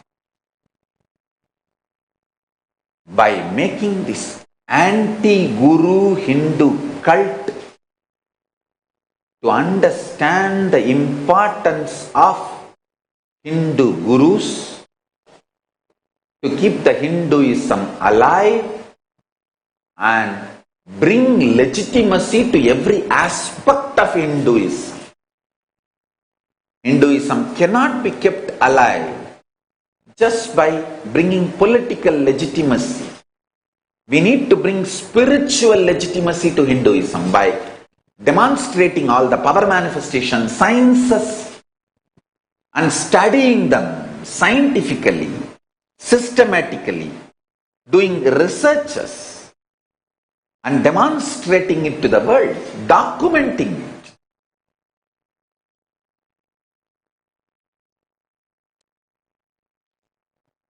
I can prove the very aura of a stone becomes different after the deity, the cosmic being, is made to manifest in that.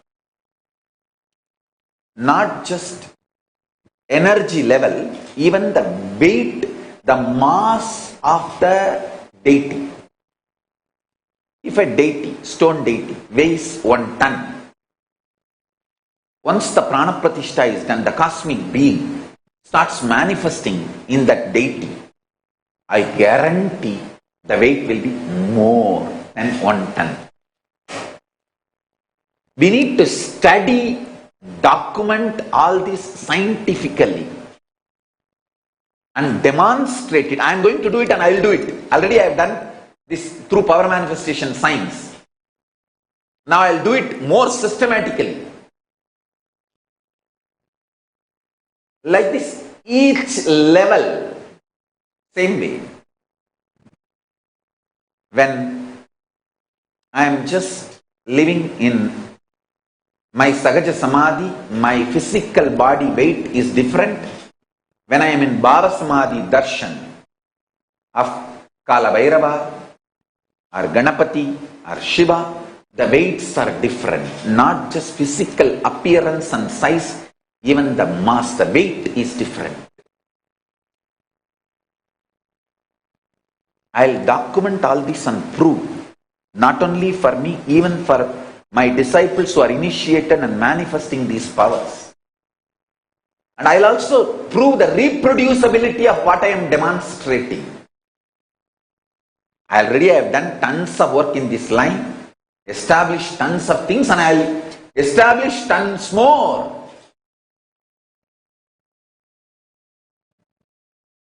These are the purpose of reviving Kailasa. Only if all these are done, and whatever is done is documented and demonstrated, shown to the world, and whatever need to be documented should be documented and demonstrated to the world more systematically, scientifically, the way they can understand as per the binary logic and maths. They will understand Hinduism is extraordinary, subtle, but definitive science. Maybe subjective, but definitive science.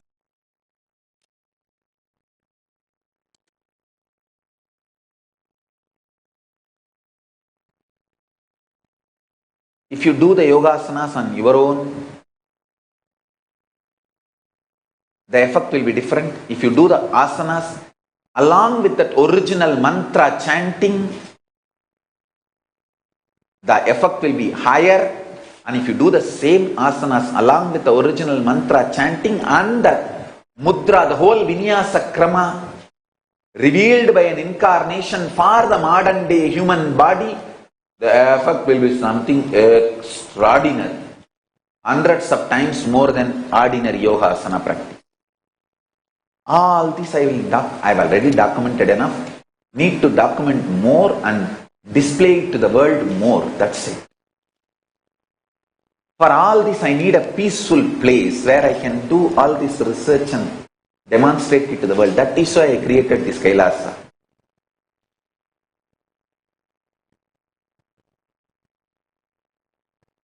I humbly request all Hindus, if you are feeling connected to what I am saying, if you want to be part of what I am doing, please sign up. Either to be sympathizer, Kailasa Viswasi, or to be Kailasa Vasi, to be resident of Kailasa. You can sign up for both.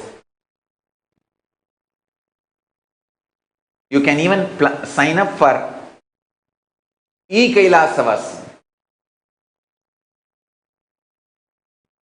at nithyananda.hinduuniversity.org/daily satsang. Whoever signs up, once we start opening different branches of Kailasa, we will start accommodating you, training you. We are going to be having separate male monastery, female monastery, Gurukul for children, and Grihasthas, Adhinams for householder community. So as per the Varna Ashrama Dharma, As per the Varnashana Ashrama, we are going to have multiple campuses dedicated for those purposes. Everything is evolving. So whoever is interested in what I am talking about, please sign up. Let us revive Sanatana Hindu Dharma. Let's revive Kailasa, the ancient, enlightened Hindu civilization. Kailasa is the ancient, enlightened Hindu civilization. Let's revive it. So now, we will offer our worship to Adi Shankaracharya and Ramanujacharya in Adi Kailasa as their Jayanti Mahotsava is today. Then, move to the next step.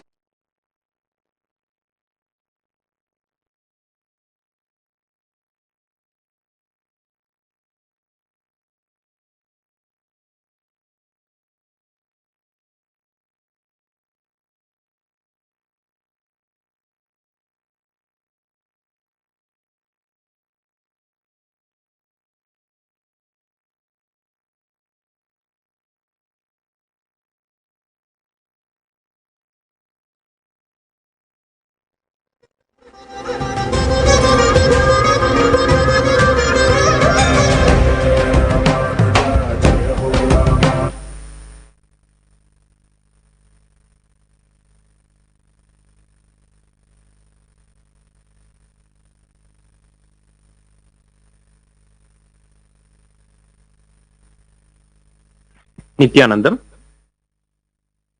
Today is the Shukla Paksha Panchami of Vaishakha Masa, the day when Paramashiva manifested in the form of Jagatguru Srimad Adi Shankaracharya, and this same day, today, being the Ardra Nakshatra of Mesha Masa, the Adishesha directly incarnated in the form of Srimad Ramanujacharya. Today is the Shankara Jayanti Mahotsava and Ramanuja Jayanti as well. Today in Adi Kailasa Nithyananda Peetha, Swamiji's Murti is gracing in the Bhava Darshan Alankaram of Srimad Adi Shankaracharya. We offer our worship to Srimad Adi Shankaracharya now. Shruti Smriti Purananam Alayam Karunalayam Namami Bhagavat Pada Shankaram Loka Shankaram Shankarupena Machittam Bhakti Kritama Bhudyaya Inkariyasya Samaya Shankaracharya Mashraye.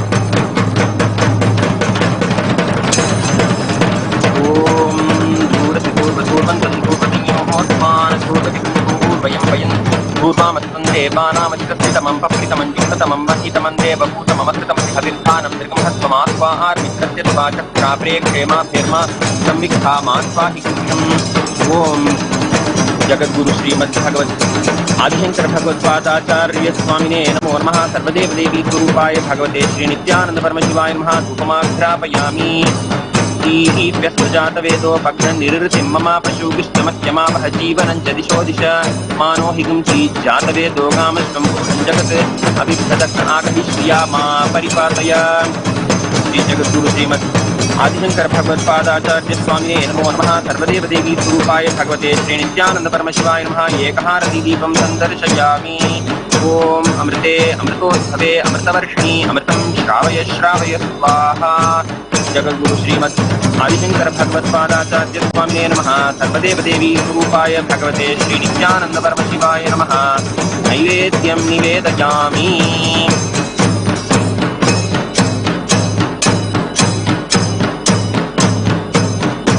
Om Rajadhirajaya Prasajitatine Namo Vayam Vai Shravanaya कामाय कुर्महे समे कामान् कामकामाय मह्यं कामीश्वरो वै श्रवणो ददातु कुबेराय वै श्रवणाय महाराजाय नमः न तत्र सूर्यो भाति न चन्द्रतारकं नेमा विश्वो भान्तिको यमग्निः तमेव भान्तम् अनुभाति सर्वं तस्य भासा सर्वमिदं विभाति जगद्गुरु श्रीमद् आदिशंकर भगवत्पादाचार्य स्वामिने नमः सर्वदेव देवी स्वरूपाय भगवते श्री नित्यानंद परमशिवाय नमः सर्वोपचार पूजार्थे सर्वापराध क्षमापनार्थे समस्तमंगल प्राप्त्यर्थे कर्पूर नीराजनं संदर्शयामि क्षान्धारयामि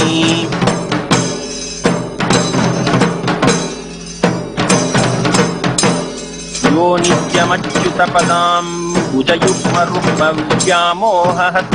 व्यामोहतस्तदितराणि तृणाय मेने अस्मद्गुरोर्भगवतोऽस्य दयैकसिन्धोः रामानुजस्य चरणौ शरणं प्रपद्ये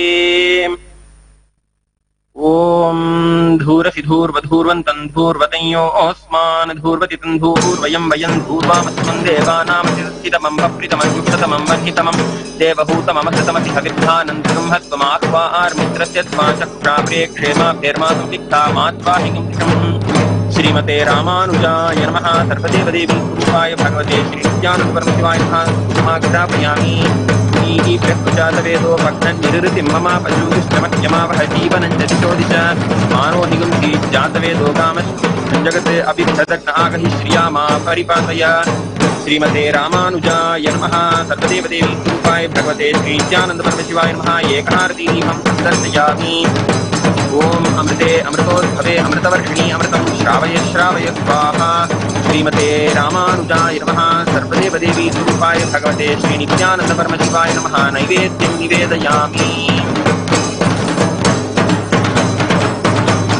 ओम सर्वव्याप्ति सर्वसिद्धिः सर्वमेव तेनाप्नोति सर्वं जयति श्रीमते रामानुजाय नमः सर्वदेवदेवी स्वरूपाय भगवते श्री नित्यानंद परमशिवाय नमः कर्पूरनीराजनं संदर्शयामि धारयामि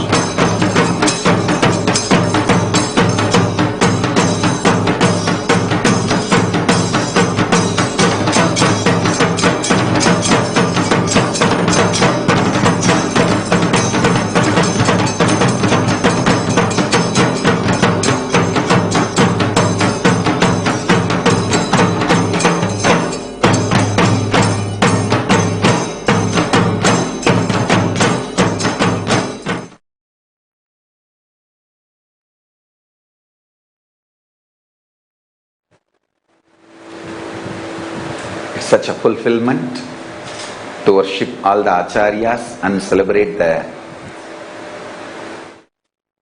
Chittari Brahmotsavam happening.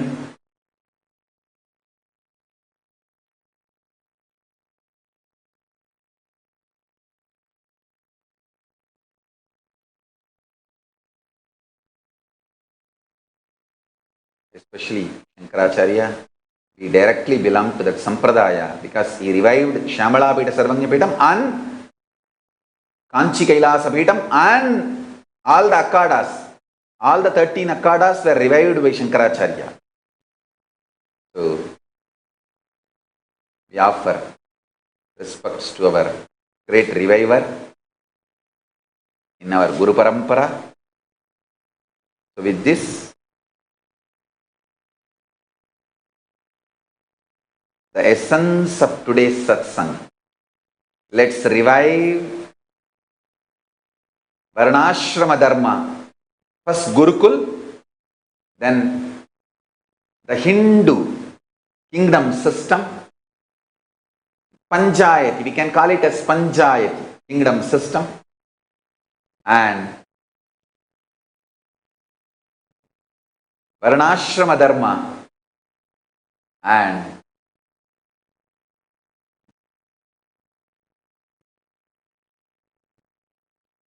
ultimately the large, beautiful joint family system.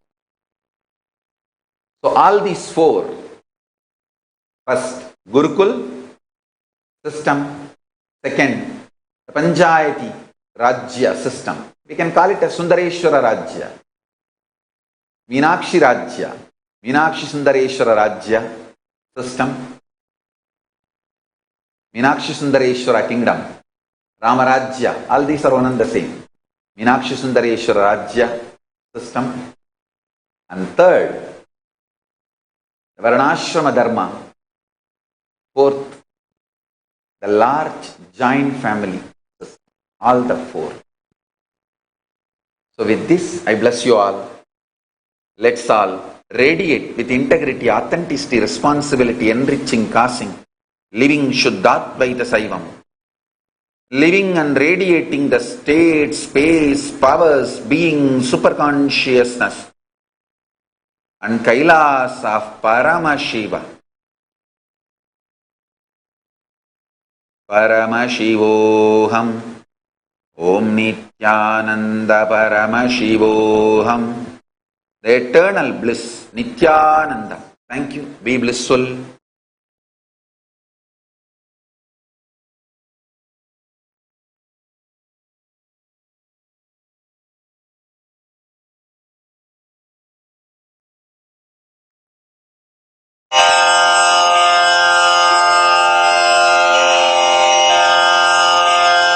श्रीकैलासोन्नतद्वादशान्तश्यामलापीठारूढ श्रीमीनाक्षिसुन्दरेश्वरा भिन्नस्वरूप परशिवपुत्ररत्न Kumar गुरुमण्यतुल्यावतार श्रीपार्वतीस्तन्यपानलब्धदिव्यज्ञान विश्रुतसकलनिगमागमसारभूत द्राविडवेद प्रवक्त्रे श्रीमत्परमशिवकरुणासमधिगत मुक्तामय चतुरश्रयान गीयमान छत्रचामर श्रीचिह्नकाहलादि समस्त बिरदावल्यलङ्कृत ज्ञान विज्ञान चक्रवर्ती सर्वजन संघ सद्यो निर्वाण दीक्षा व्ययापवर्गवर्ष विश्राण जीमूत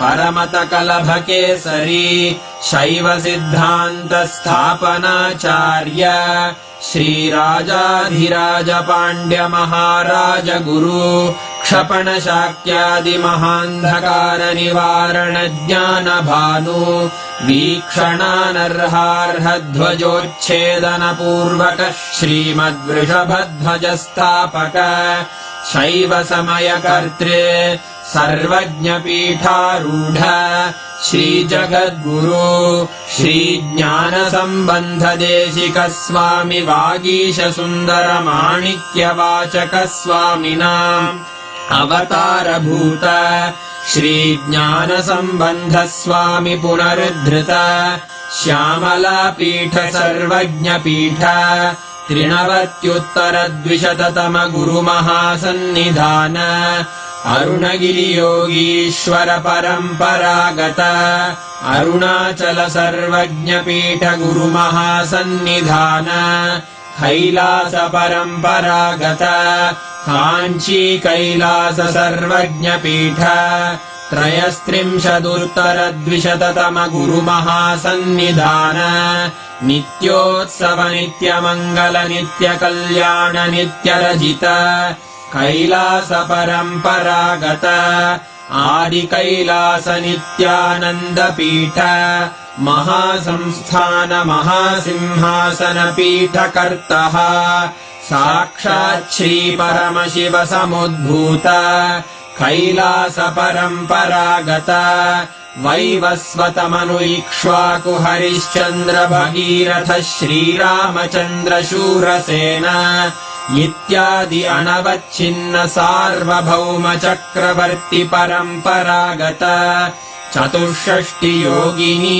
मंडित चतुष्षष्टि संप्रदाय प्रवर्तक मनुधर्म शासन सूर्यवंश प्राप्त सर्वज्ञ पीठ सुरांगी साम्राज्य मूर्धाभिषिक्त चूडामणे साक्षात् श्री परमशिव समुद्भूत कपिल महागुरु पुनरुद्धृत महानिर्वाणि पीठ अष्टोत्तर सहस्र श्री महामंडलेश्वर साक्षात् श्री परमशिव सिंहासनाभिषिक्त समस्त गणनायक श्री महागणपति समारंभ अनवच्छिन्न पीठाधीश्वर गुरु परंपरा प्राप्त अटल पीठ अष्टोत्तर सहस्र श्री अटल पीठाधीश्वर धर्म मुक्ति स्वर्गपुर स्वर्ण पीठ त्रयोविंश गुरु महासन्निधान कैलास परंपरागत आदिपीठ सर्वज्ञ पीठ जगद्गुरो श्री कैलास पुनरुद्धारक श्री कैलास परमाचार्य श्रीमत् परमहंस परिव्राजकाचार्य वर्य सच्चिदानंद प्रणव स्वरूप श्रोत्रिय ब्रह्मनिष्ठ श्रीमज्जगद्गुरु श्रील श्री भगवत् श्री नित्यानंद परमशिव श्री ज्ञान संबंध देशिक परमाचार्य स्वामिन् अत्रागत्य परिपाल्य च अस्मान् विज्ञान वितरणेन विजयी भव जय जय।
Nithyananda Paramashivam Om Nithyananda Om Nithyananda Paramashivam Nithyananda Om Nithyananda Om Nithyananda Paramashivam Nithyananda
Paramashivam.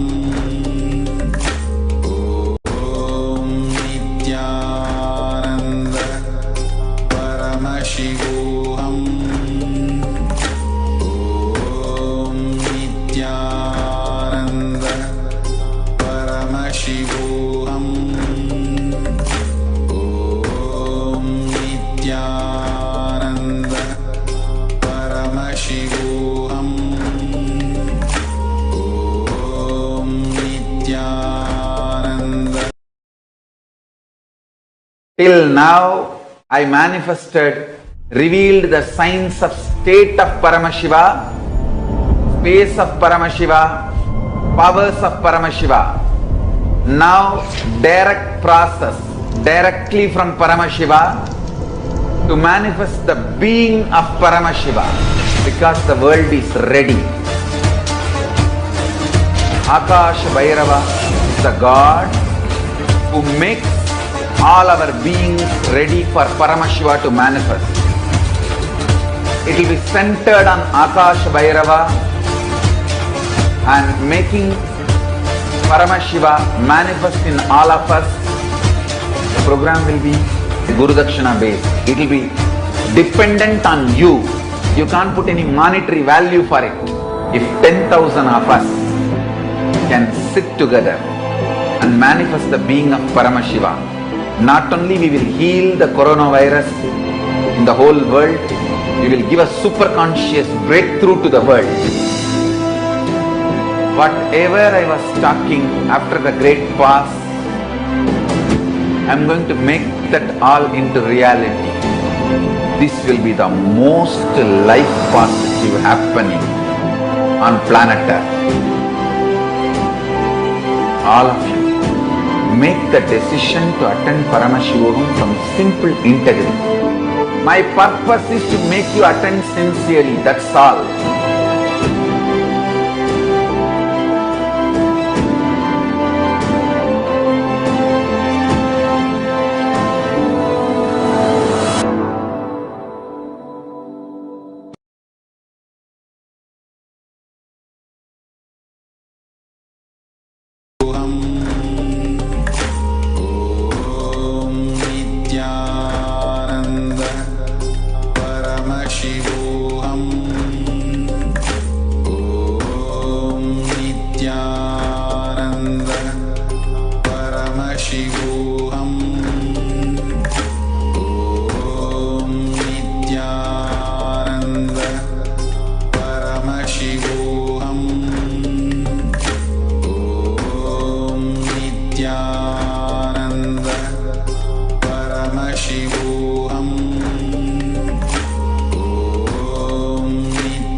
Nithyanandam.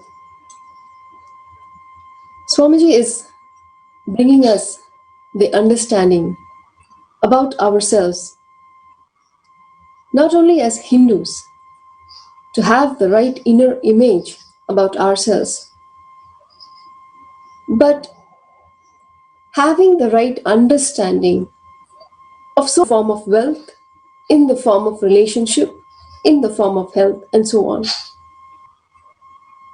Or, they don't help people.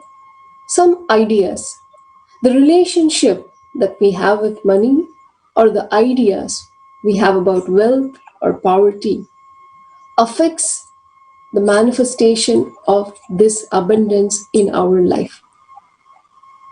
Not only that, but also, what do we feel about it?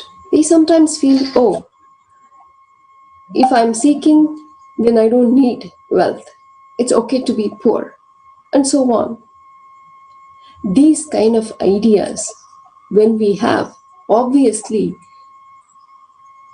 we want to manifest, but yet we believe having money will make you arrogant or will break your relationship, and so on.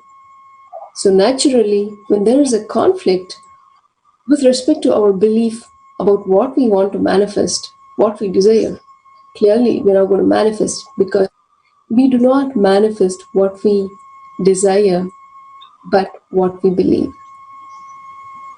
Through the Paramashivoham level 2, Paramashiva, Swamiji, helps us to understand what is our exact belief that we have, the idea that we have about wealth in our life, why we are not manifesting, if we are not manifesting, and that abundance or wealth is not something outside of us, but it's an extension of us. Having the right cognition about wealth is important. Swamiji awakens the wealth consciousness, and the right understanding about wealth, as well as completion with money or wealth, so that we can manifest this dimension in life. This is a gift. You don't have to believe me, but experience yourself in Paramashivoham level 2. This is just, of course, just one dimension of ourself in the form of wealth. Of course, experiencing the being of Paramashiva, not only wealth dimension, we go beyond and experience the dimension of health and relationship, and so on. If you would like to experience this abundance, learn the science of how to manifest wealth in your life, how to go beyond the struggles of struggling to meet the ends. Try now and experience the Paramashivoham level 2, the gift from Paramashiva himself. So register now at paramashivoham.org for the next season, season 4, starting on May. Do not miss the gift from Sri Kailasa, where Paramashiva himself has landed on planet Earth, just for us to experience and live like gods on planet Earth. So let us now hear another experience from another devotee sharing her experience of Paramashivoham level 2. So do not miss, but register yourself at paramashivoham.org. Thank you, Nithyananda.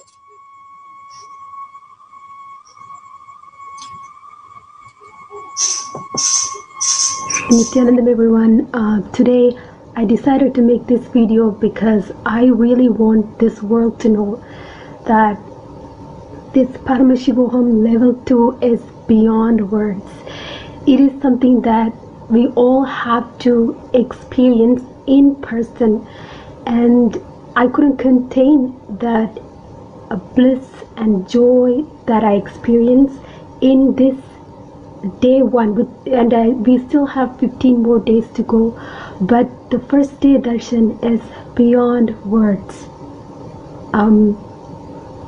If it is actually, it is.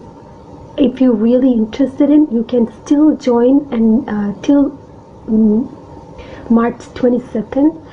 And I'm telling you, I'm participating in this program, but this is like I've never experienced something like this, because I've usually in all of the programs, yes, Swamiji said it's, all these programs are ultimate, but I attend many IAs and Adinavasi programs and everything. Yes, they are ultimate. Like I had the ultimate I experienced something what I thought as ultimate, but not thought, like I really experienced something. But this is something I can't really explain. Because I couldn't search.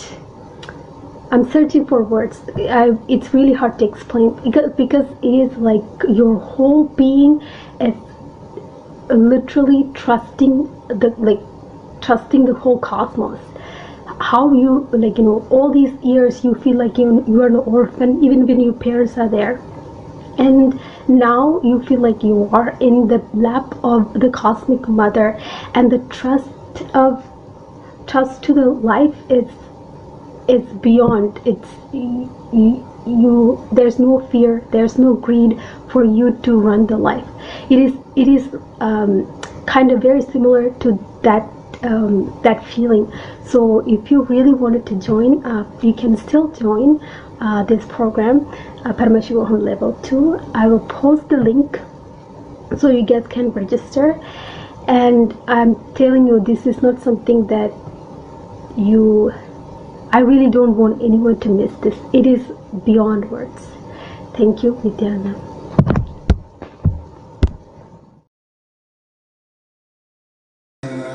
Paramashivam. Om Nithyananda. Paramashivam. Om Nithyananda. Paramashivam. Om Nithyananda. Nithyananda. Let's start the power manifestation with the Sadguru Vandanam. Let's all sit straight, visualize Bhagavan in third eye, and let's start.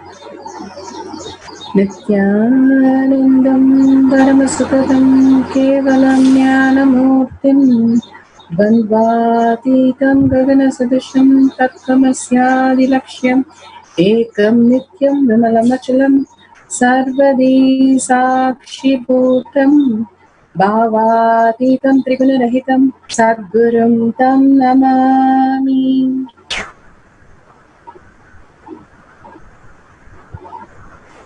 Nithyanandam, such an amazing morning, beautiful darshan of Kalapairava, powerful, intense darshan in the Achavatara. Bhagavan beautifully said how he happens in Achavatara, the god and goddesses coming down, and Nija Avatara, incarnation, taking the avatars of all the deities and manifesting that for all of us to have a vision of the god and goddesses in the real life. Such a beautiful space, and Bhagavan himself started with beautiful satsang, giving us powerful cognition how we used to live on planet Earth, and such an intense manifestation way of lifestyle. If you enter the Kailasha, you will be manifesting the powers. With such a beautiful space, let's start the power manifestation session today.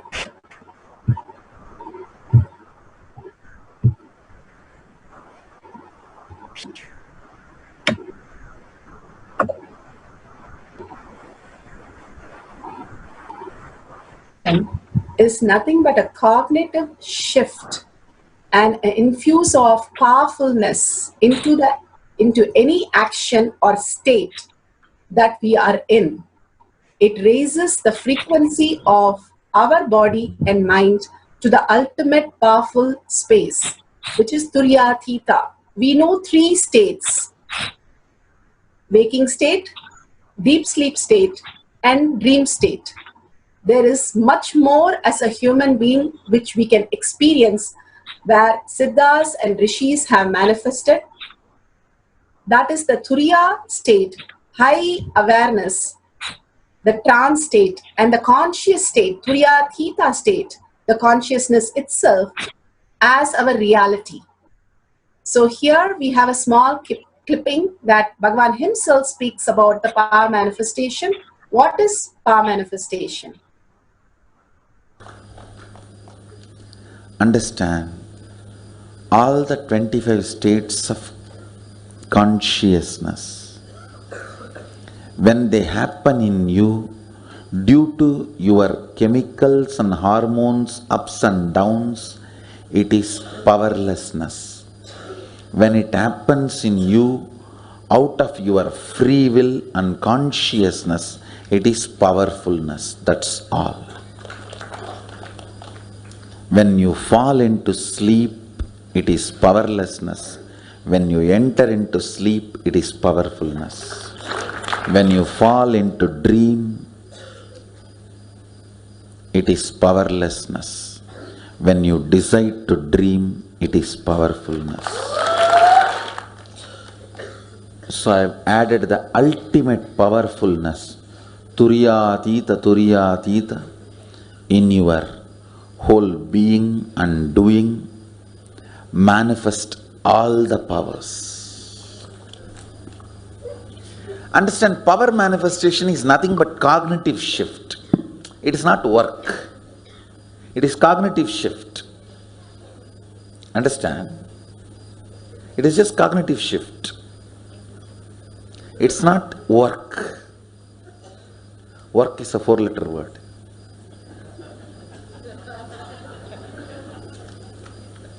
Power manifestation is cognitive shift, playing with life, playing with being alive.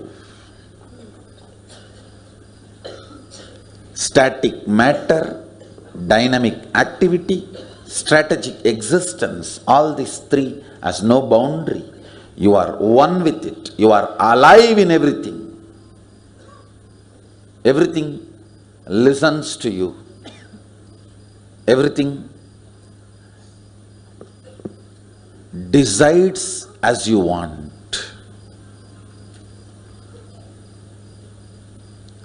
Power manifestation is cognitive shift, raising your frequency, not work.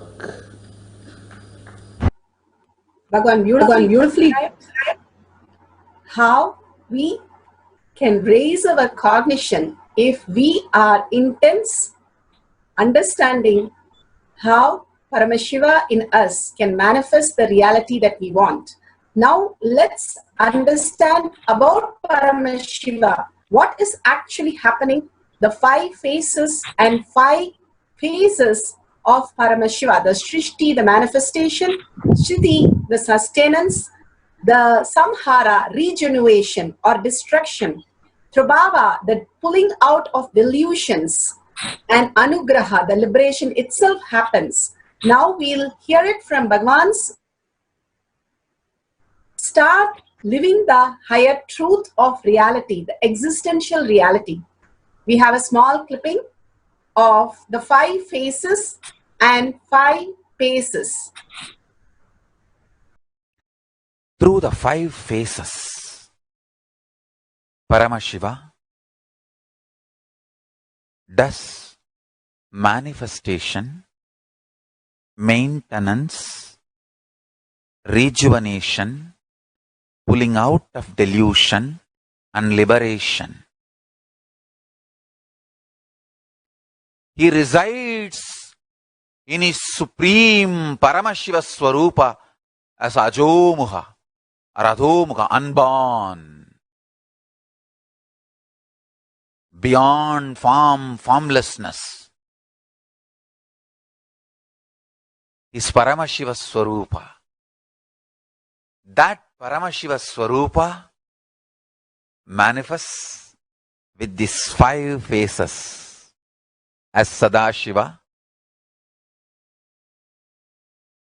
Tatpurusha, Vamadeva, Ahora, Satyojata, Ishana.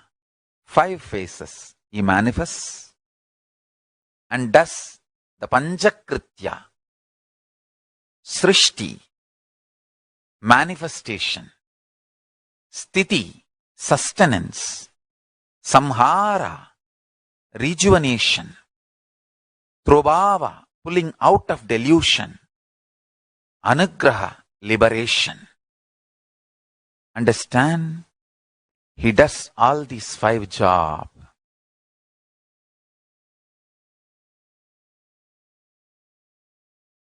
Through these 5 phases. Now listen carefully. Tatpurusham, Vamadevam, Satyojatam, Ahoram, Ishanam. These 5 phases does Panchakrityas. Each phase, each dimension is not just one F-A-C-E phase, P-H-A-S-E phase. It's not just F-A-C-E, P-H-A-S-E. Understand? The creation. Not just creation getting created. Even sustenance need to be created. Destruction need to be created. And pulling out of delusion need to be created. Liberation need to be created. Then creation, manifestation need to be maintained. Maintenance, sthiti itself need to be maintained. Destruction, samhara, the rejuvenation need to be sustained, maintained when it is happening.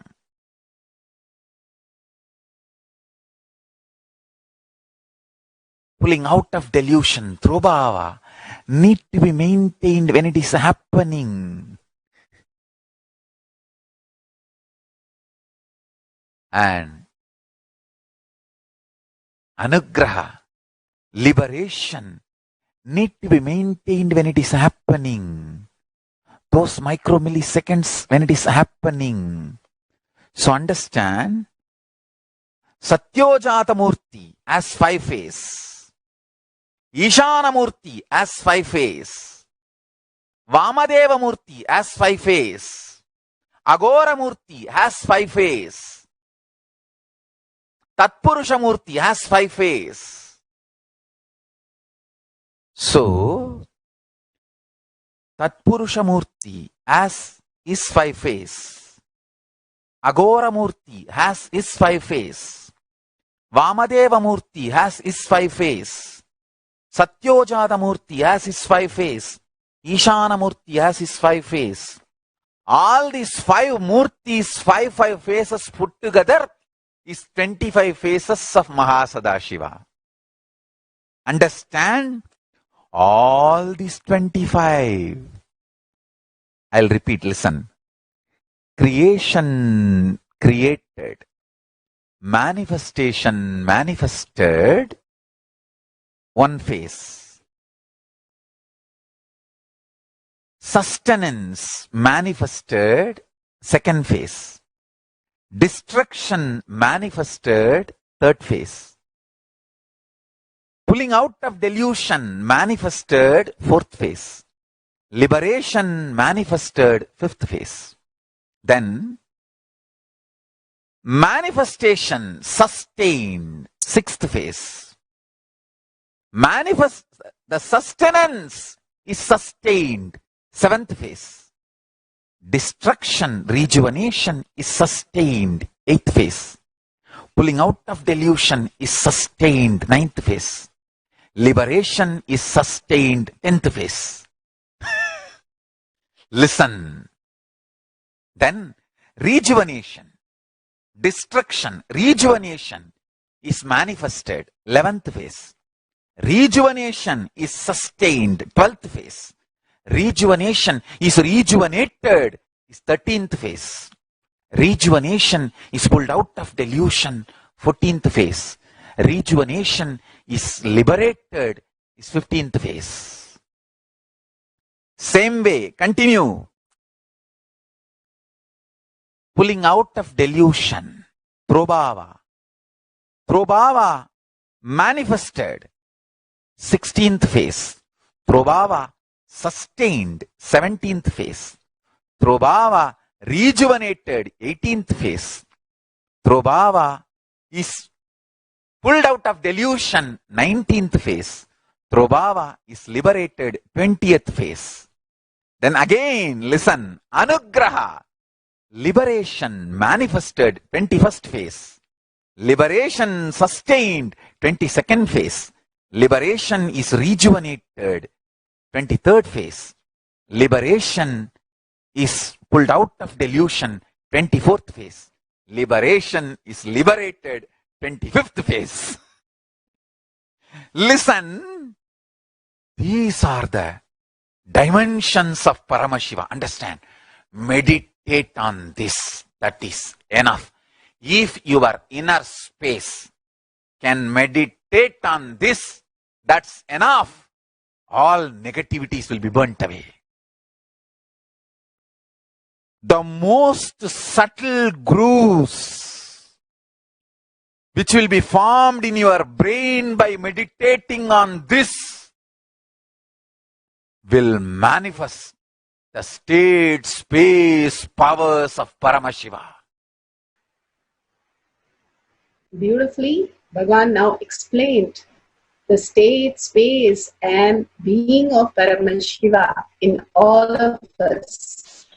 Here we have Bhagavan himself, Paramashiva himself has come down as our Guru to understand Bhagavan, how he has manifested this avatar space.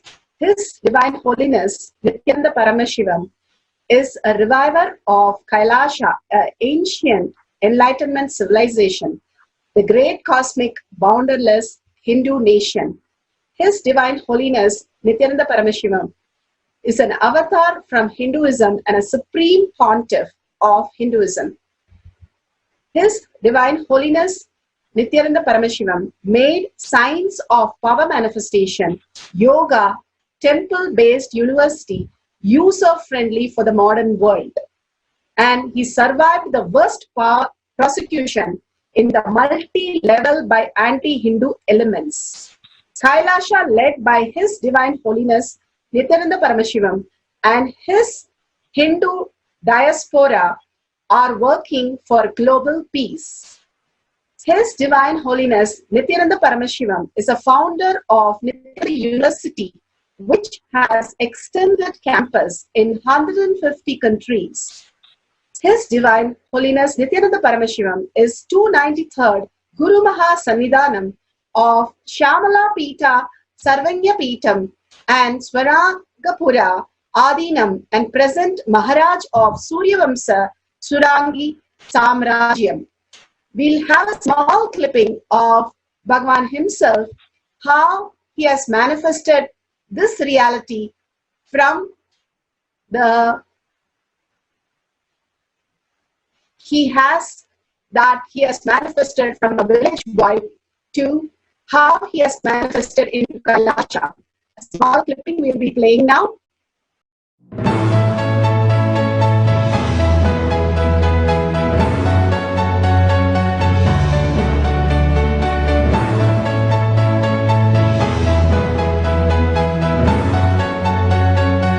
Everything is infinitely powerful. You realize your potentiality.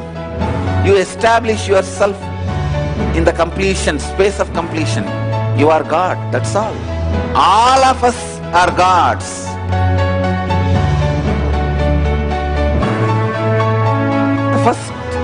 experience is that I was able to see everything around me, above me, the whole 360 degree.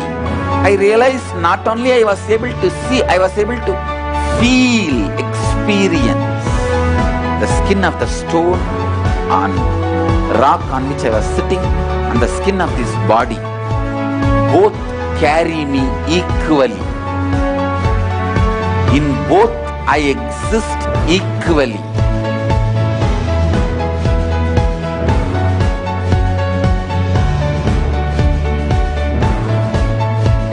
Sangha is a place where the tattvas are taught to you, and till it becomes satya, you are supported.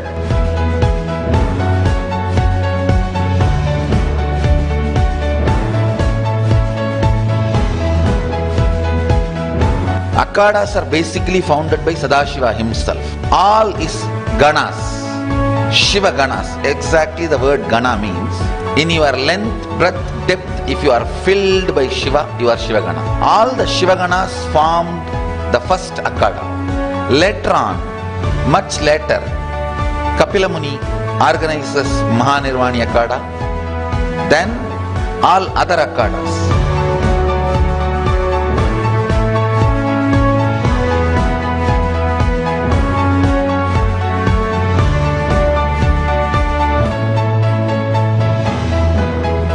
As Mahamandaleshwar of Mahanirvani Akhada, the oldest apex body of Hinduism, I welcome every one of you.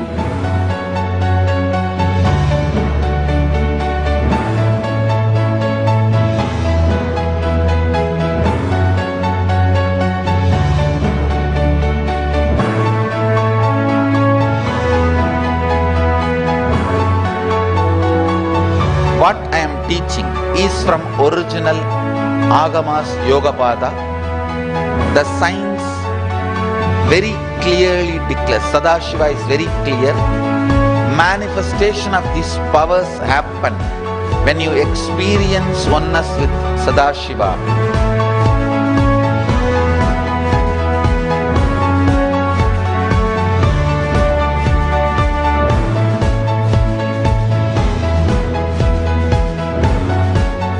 When you choose your Guru, the best thing is find a person who is enlightened, experienced, who can play with energy, who can directly transmit experience to you, and who is in tune with the original Shastras, the source of the knowledge.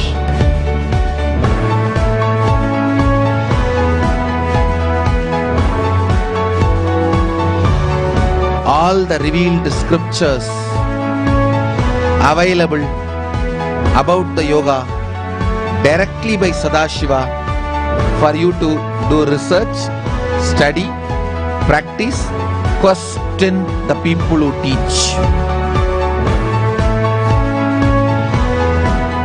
Let us go on contributing.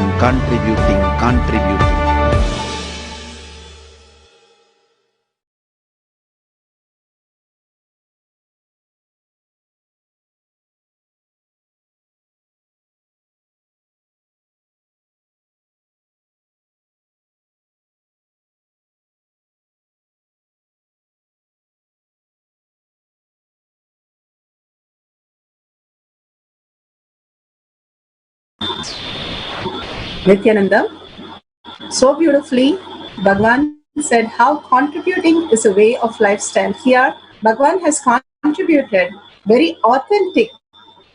All the Agamas and Vedas, he has revived it and made it user-friendly by giving us the Shastra Pramana. The Shastra Pramana, the eternal, unchangeable truth revealed in the source scriptures. And he has compiled all that for us and giving us the Apta Pramana Rishis, Munis, authorities of Hinduism, who has scientifically tested, time-tested and verified with the science, how they lived on planet Earth as superconscious being. The Atma Pramana, Bhagavan beautifully said, as any avatar or guru who has come down, who has to live the Leelas. For us, Paramashiva himself has come down as our guru, as His Divine Holiness, Nithyananda Paramashivam, the Millennium Avatar personal experience of power manifestation. The Shakshi Pramanas.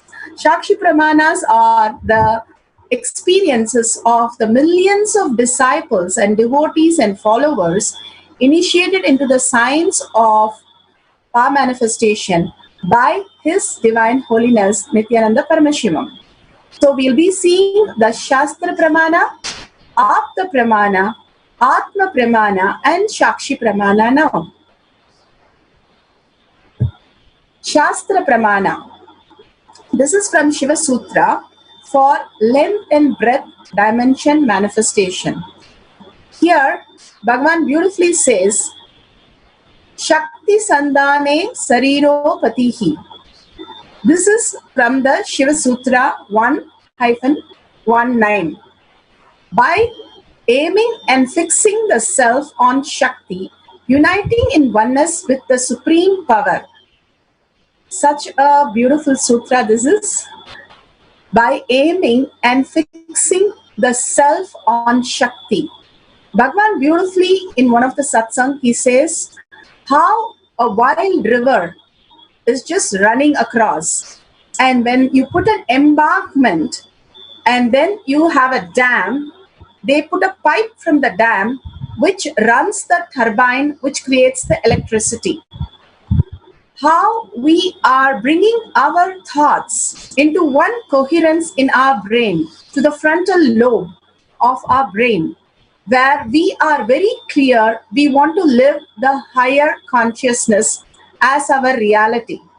When we are very intense in one thought current, it becomes by aiming and fixing the self on Shakti. Uniting in oneness with the supreme powers. When we are disappearing in the oneness of Paramashiva, how Andal, how Manikavasagar, all of them, the more and more they melted, they forgot who they were and only remembered Paramashiva. The oneness is the space how we hold ourselves in so many things. We have so many pain, relationship issue or financial issue. We feel oneness with the problems and constantly thinking about it. Rather, dropping that delusion and catching the higher reality, oneness with Paramashiva himself, the supreme power, we will start creating any reality that we manifest as real for us. The embodiment of that which is cognized. The word cognized, beautifully defined by Bhagavan.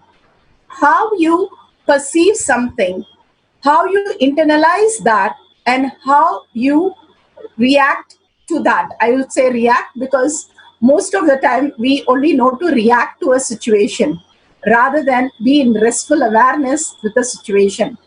So the whole process of internalizing, receiving, perceiving, internalizing, and start responding to the situation is all put together as cognition. So what we cognize, we don't cognize all that we desire, but we cognize what we believe.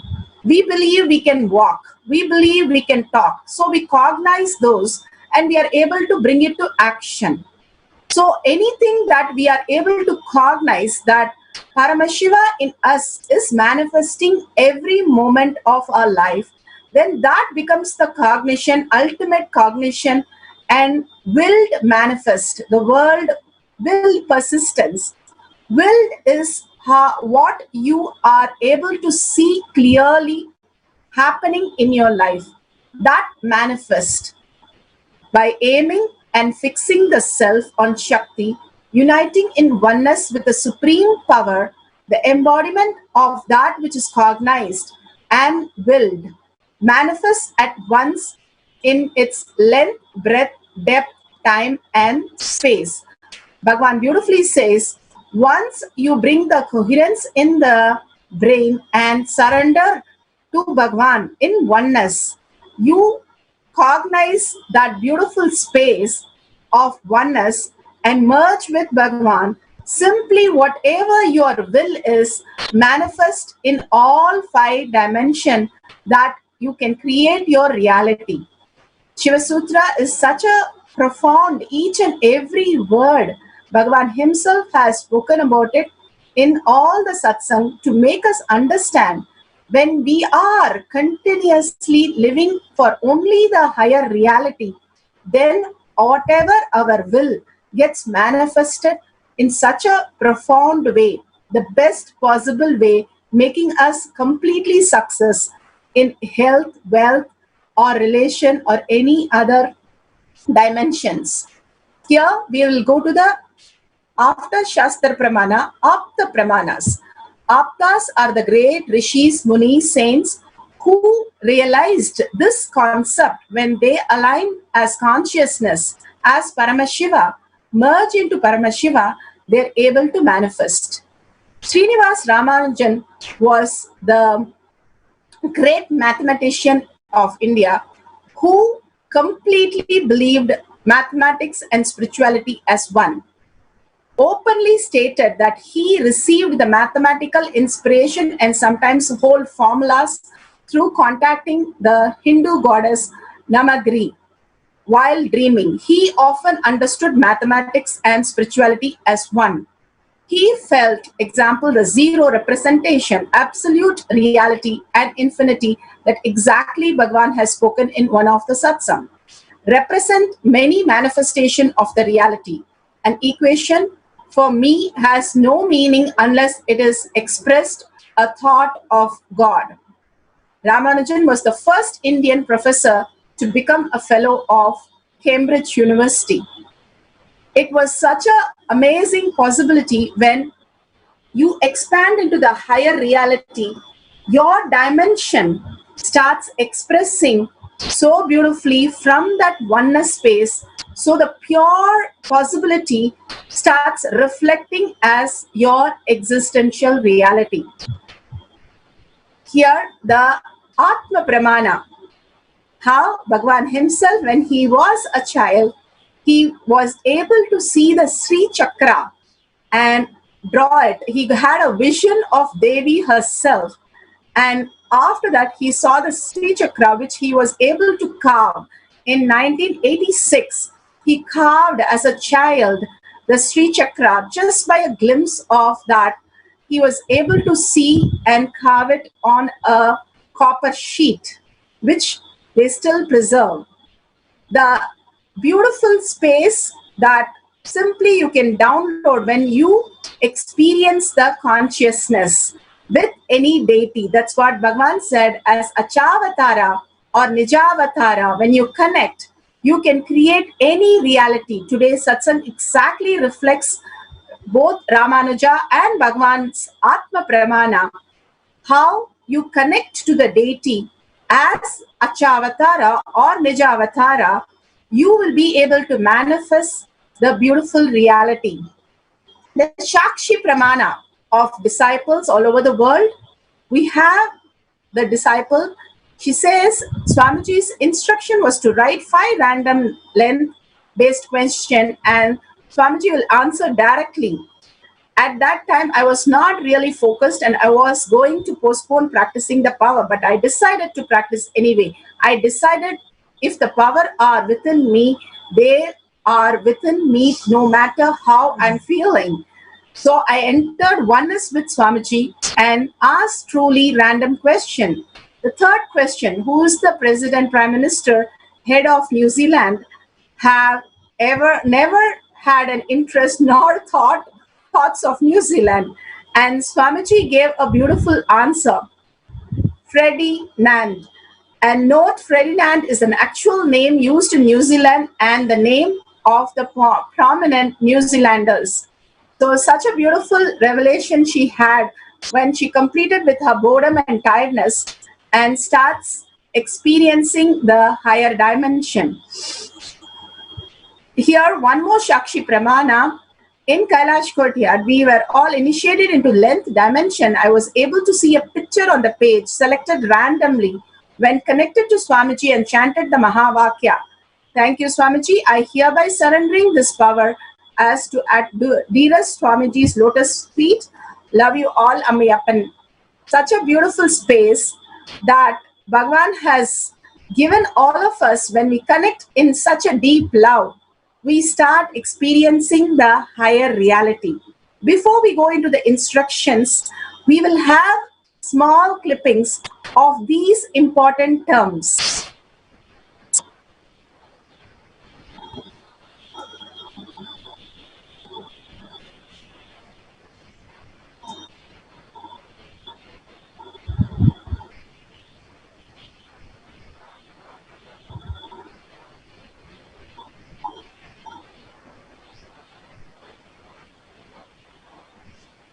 And we'll listen from Bhagavan himself about these beautiful words. First is the Shaktipada. We keep saying the word Shaktipada. What is Shaktipada? Becoming one with the cosmic soul. Shaktipada, the process. It is the presence just sitting that makes the individual soul one with the cosmic soul. When you are in the oneness continuously with Bhagavan, suddenly you realize that you are the Paramashiva who is manifesting everything in your life. Now we'll have a small clipping of Shaktipada by Bhagavan himself, explaining it beautifully.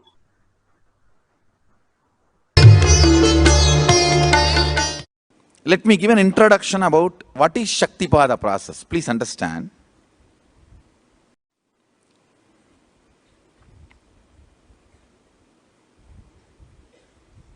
You would have seen or heard about how the chicken sits on the egg and hatches. Of course, in the modern countries, this does not happen.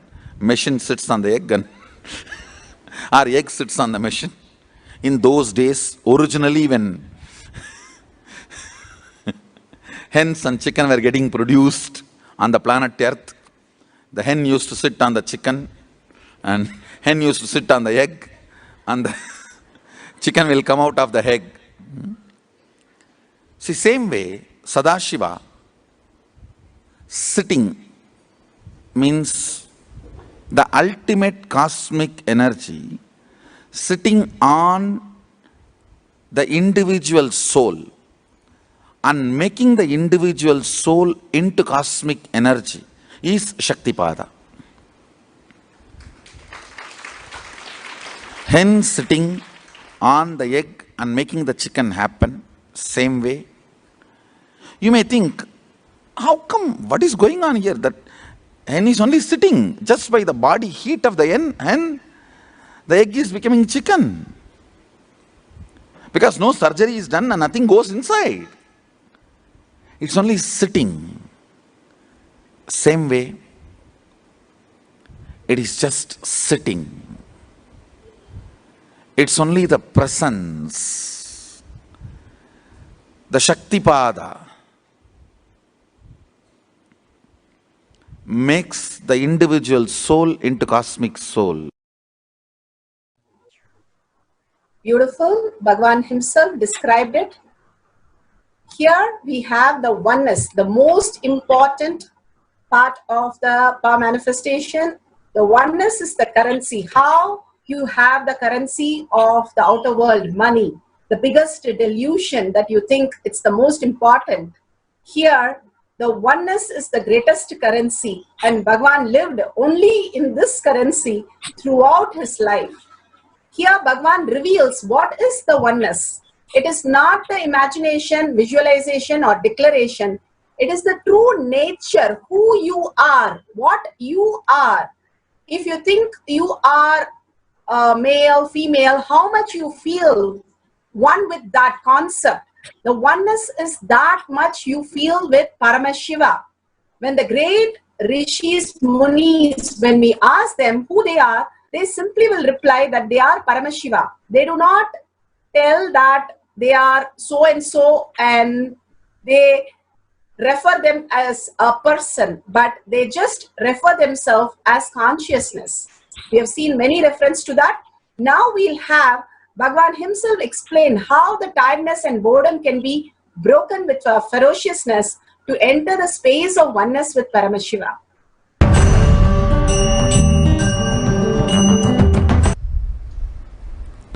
Oneness is not imagination. Oneness is not visualization. Oneness is not even just declaration. It is your existence. And an idea which is you is oneness. The idea which has become part of your very space, which does not tire you or bore you by the passage of the time, is oneness. Mahadeva says in the Agama, Sadashiva beautifully explains in the Agama, Kala, Yama cannot tire you or bring boredom to you if something becomes your space. Devi achieved the blissful state and union with Mahadeva on Shivaratri day because her space became oneness. Anything which brings tiredness or boredom has not yet become your space. If living in this body brings you tiredness and boredom, you are not going to be living in this body forever. When that becomes too much, you are going to drop it and move ahead. If you want to be in oneness forever, it should become part of your space, means you should become ferocious with you and break this very tiredness and boredom. Only when you deal you with the ferociousness, you break the tiredness and boredom. With that ferociousness, you need to make oneness as your space. Anything stands as an imagination in the length level, visualization in the breadth level, declaration in the depth level. If you open your time with ferociousness, it just sinks into space level. With this ferociousness, the time layer in you opens, and the oneness from imagination to visualization to declaration, it becomes your space, the way of existence. So beautiful. Bhagavan explained how the oneness is the currency, which is the space, who you are. That's all about it. Be unclutched. What is unclutched? The neutral space between two thoughts is to be unclutched. When you are continuous happening, the thoughts are continuous happening, we are in connection with the outer world. When we unclutch from that, let go a little bit and step out of that. How you step out of the room for a nice breath, like that. When you step out, something vast is there. And which is the space of unclutch, which is silence, which is the bliss, which is the ultimate space that you can experience. Now we'll listen to Bhagavan's words itself, because each of the words become the mantra.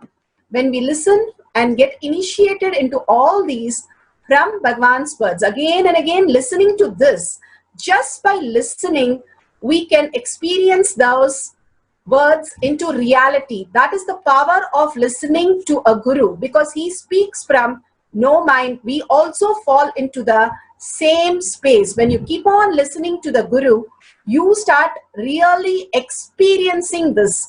That is why we are again and again playing this beautiful clipping. Now we'll be seeing a small clipping on unclutch.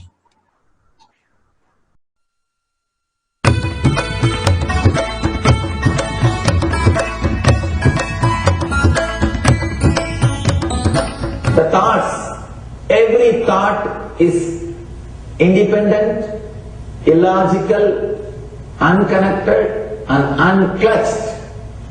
Because the gap between two thoughts is too small, the neutral space between the two thoughts is too small, you think all the thoughts are connected and it is in the shape form.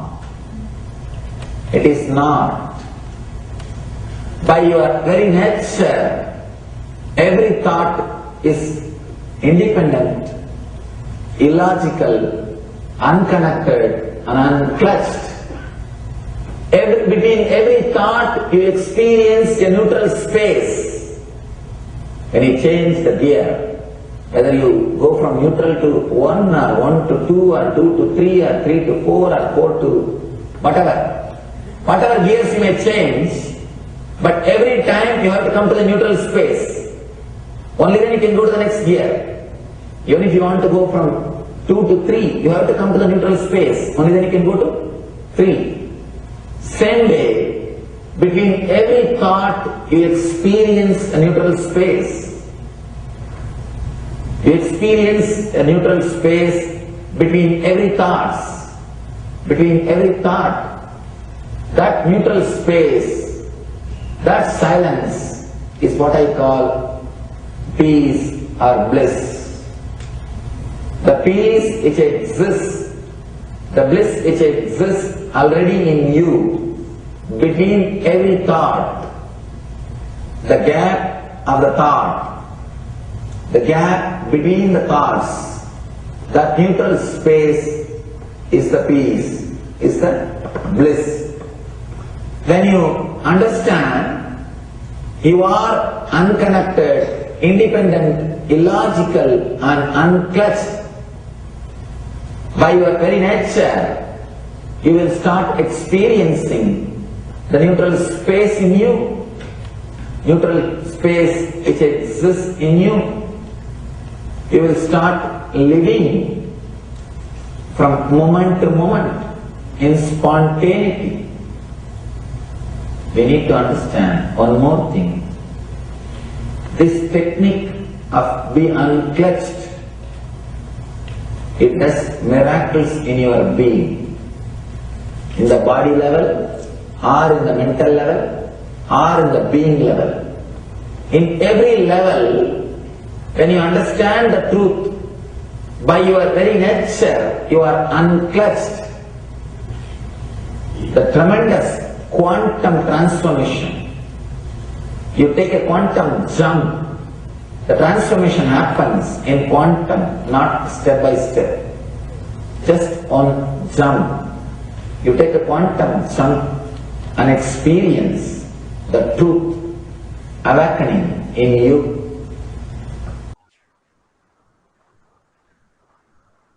Yes, beautifully Bhagavan gave us how the unclutch works. Now, few more things which we want to go through is initiation, the most important. Bhagavan's darshan is so important because the whole space that shifts when Bhagavan initiates us. When you go into a temple, the frequency changes in you. That is why you experience the peace inside. Suddenly your thoughts just drop to a very low level. That is the frequency increase in you. That is exactly which happens when you see Bhagavan in even a flyer or even one small corner. Something else happens in all of us, which is the initiation. Bhagavan initiates through everything, Facebook or in real, putting his hand on your head. Everything is an initiation. Every word is an initiation. Understanding that it's beyond words that Bhagavan is giving us. That which cannot be grasped by the words, because the words are still in the mind. Mind cannot grasp what is consciousness. How the wave cannot understand the ocean. The ocean is too large for the wave to understand. It can only just merge. It's not a work, but it's just an experience. Same way, when we move from the words to the experience beyond that Bhagavan has initiated us into the higher reality. So we will hear a small clipping on initiation. before we go into the instruction for power manifestation.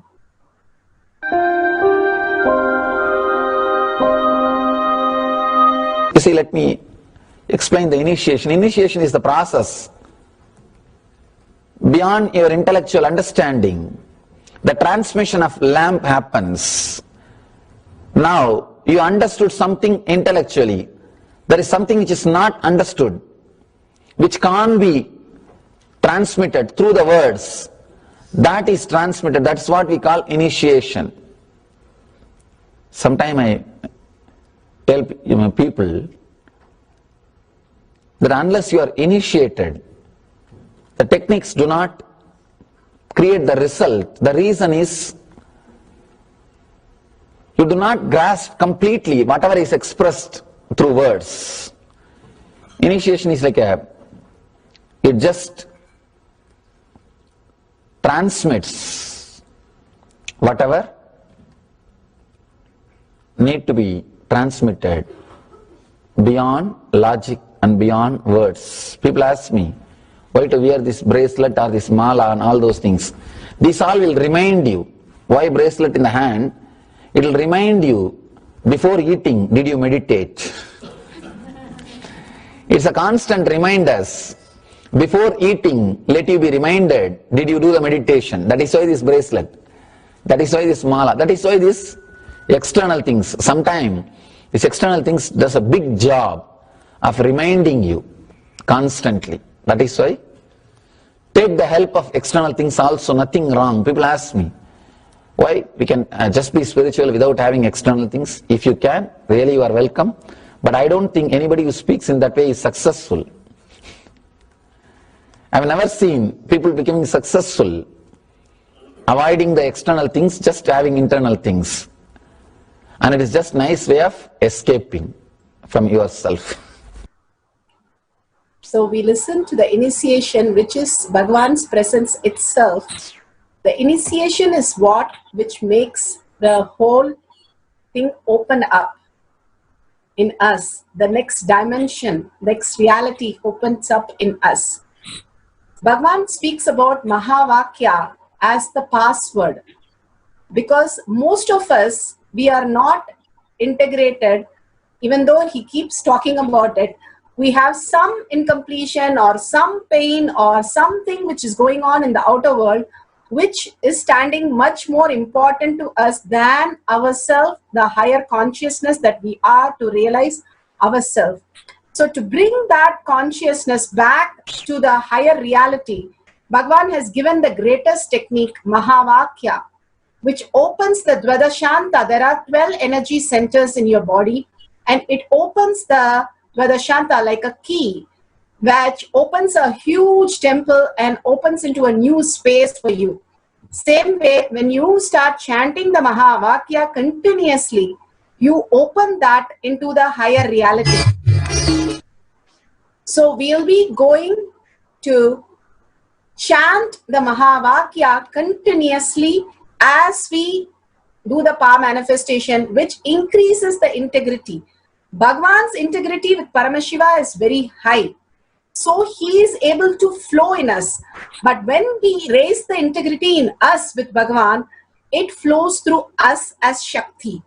So that is where the Shakti starts manifesting.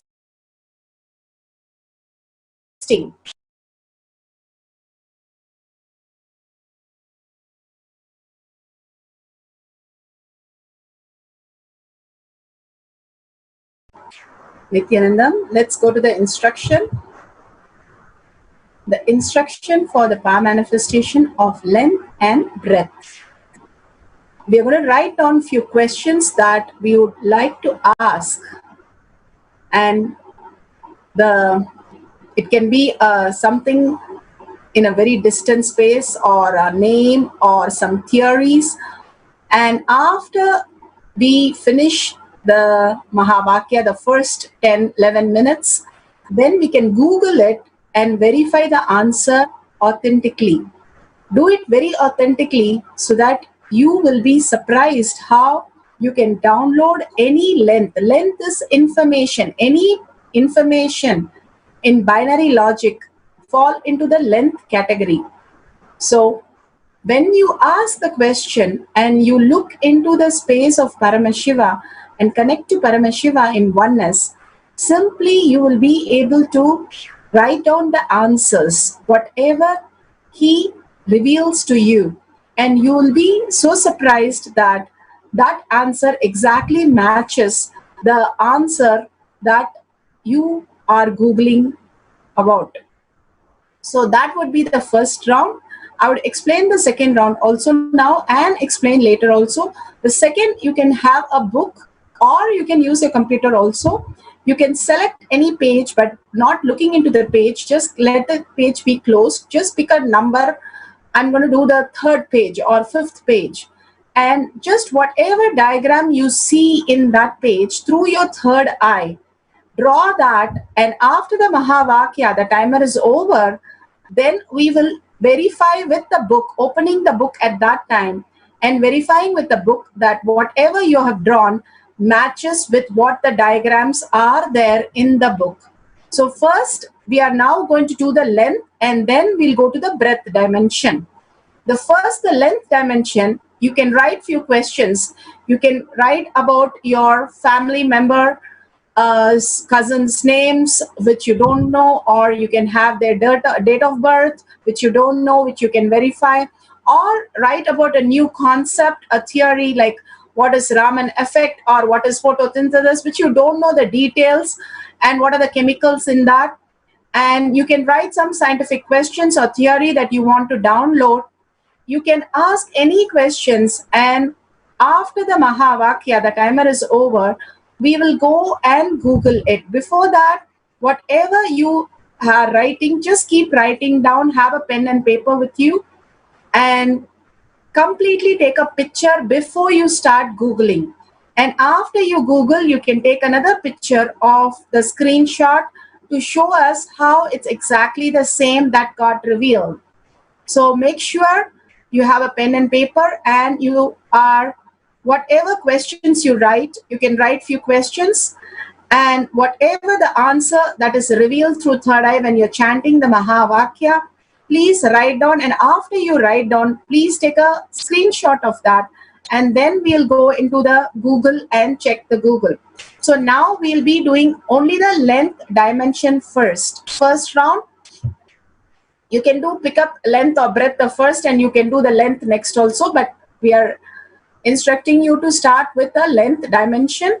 So you can write few questions and sit straight. The most important is sit straight with your head, neck and spine in a straight line, so that your Kundalini raises, the Kundalini energy in you raises to the third eye and start manifesting as Shakti.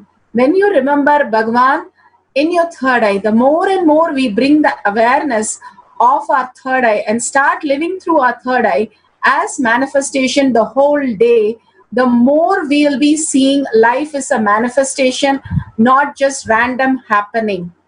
Here Bhagavan gives a simple instruction that he says, just remember Bhagavan in your third eye. Your awareness will be opened up and third eye will simply manifest as reality.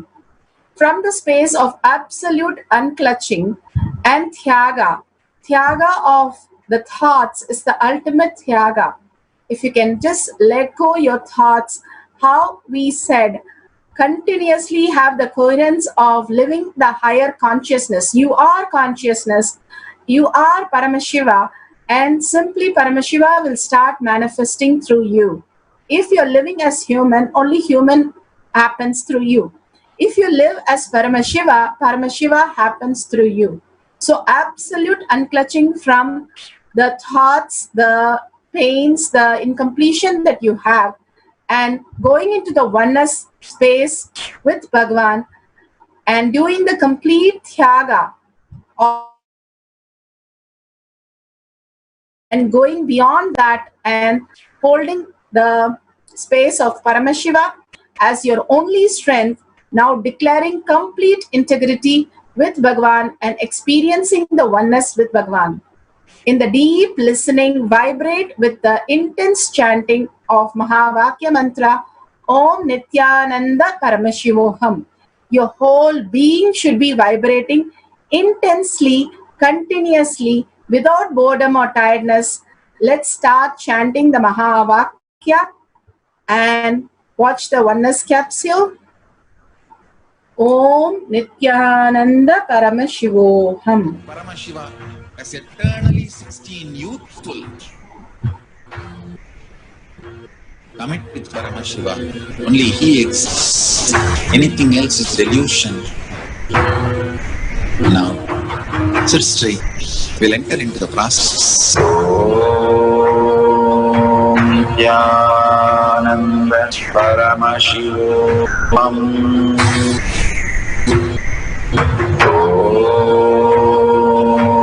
Nithyananda Paramashivam. Om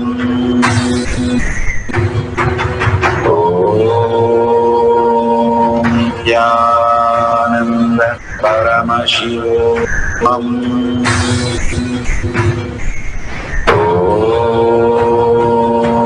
Nithyananda Paramashivam. Om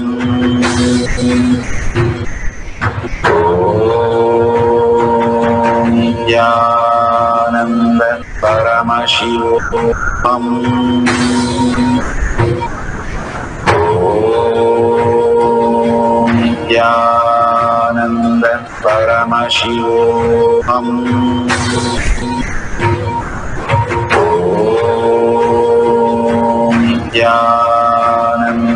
Paramashivam. Om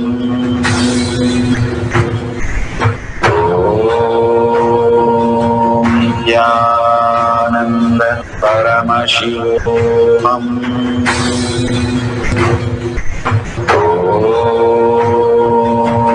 Nithyananda Paramashivam.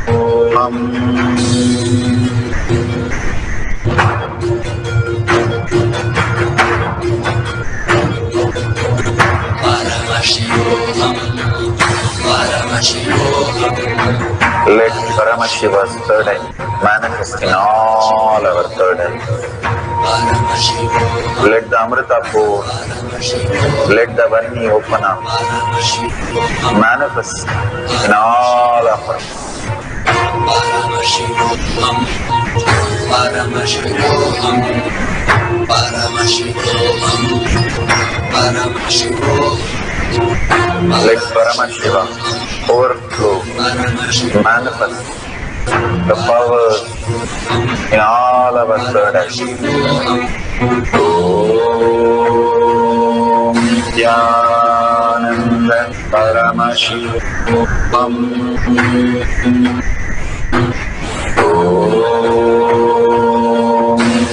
Nithyananda Paramashivam. Om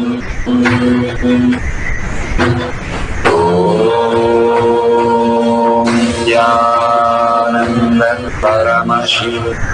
Om Nithyananda Paramashivam. Om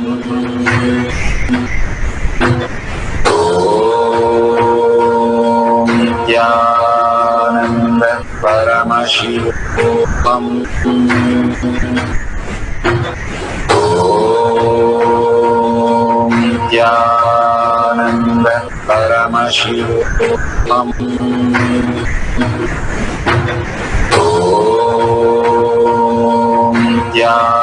Nithyananda Paramashivam. Om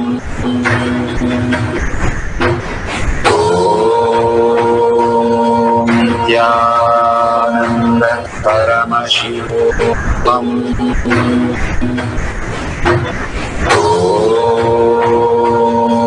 Nithyananda Paramashivam. Om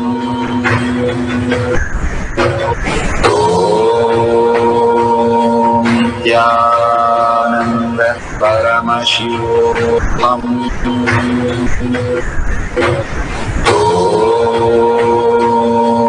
Nithyananda Paramashivam.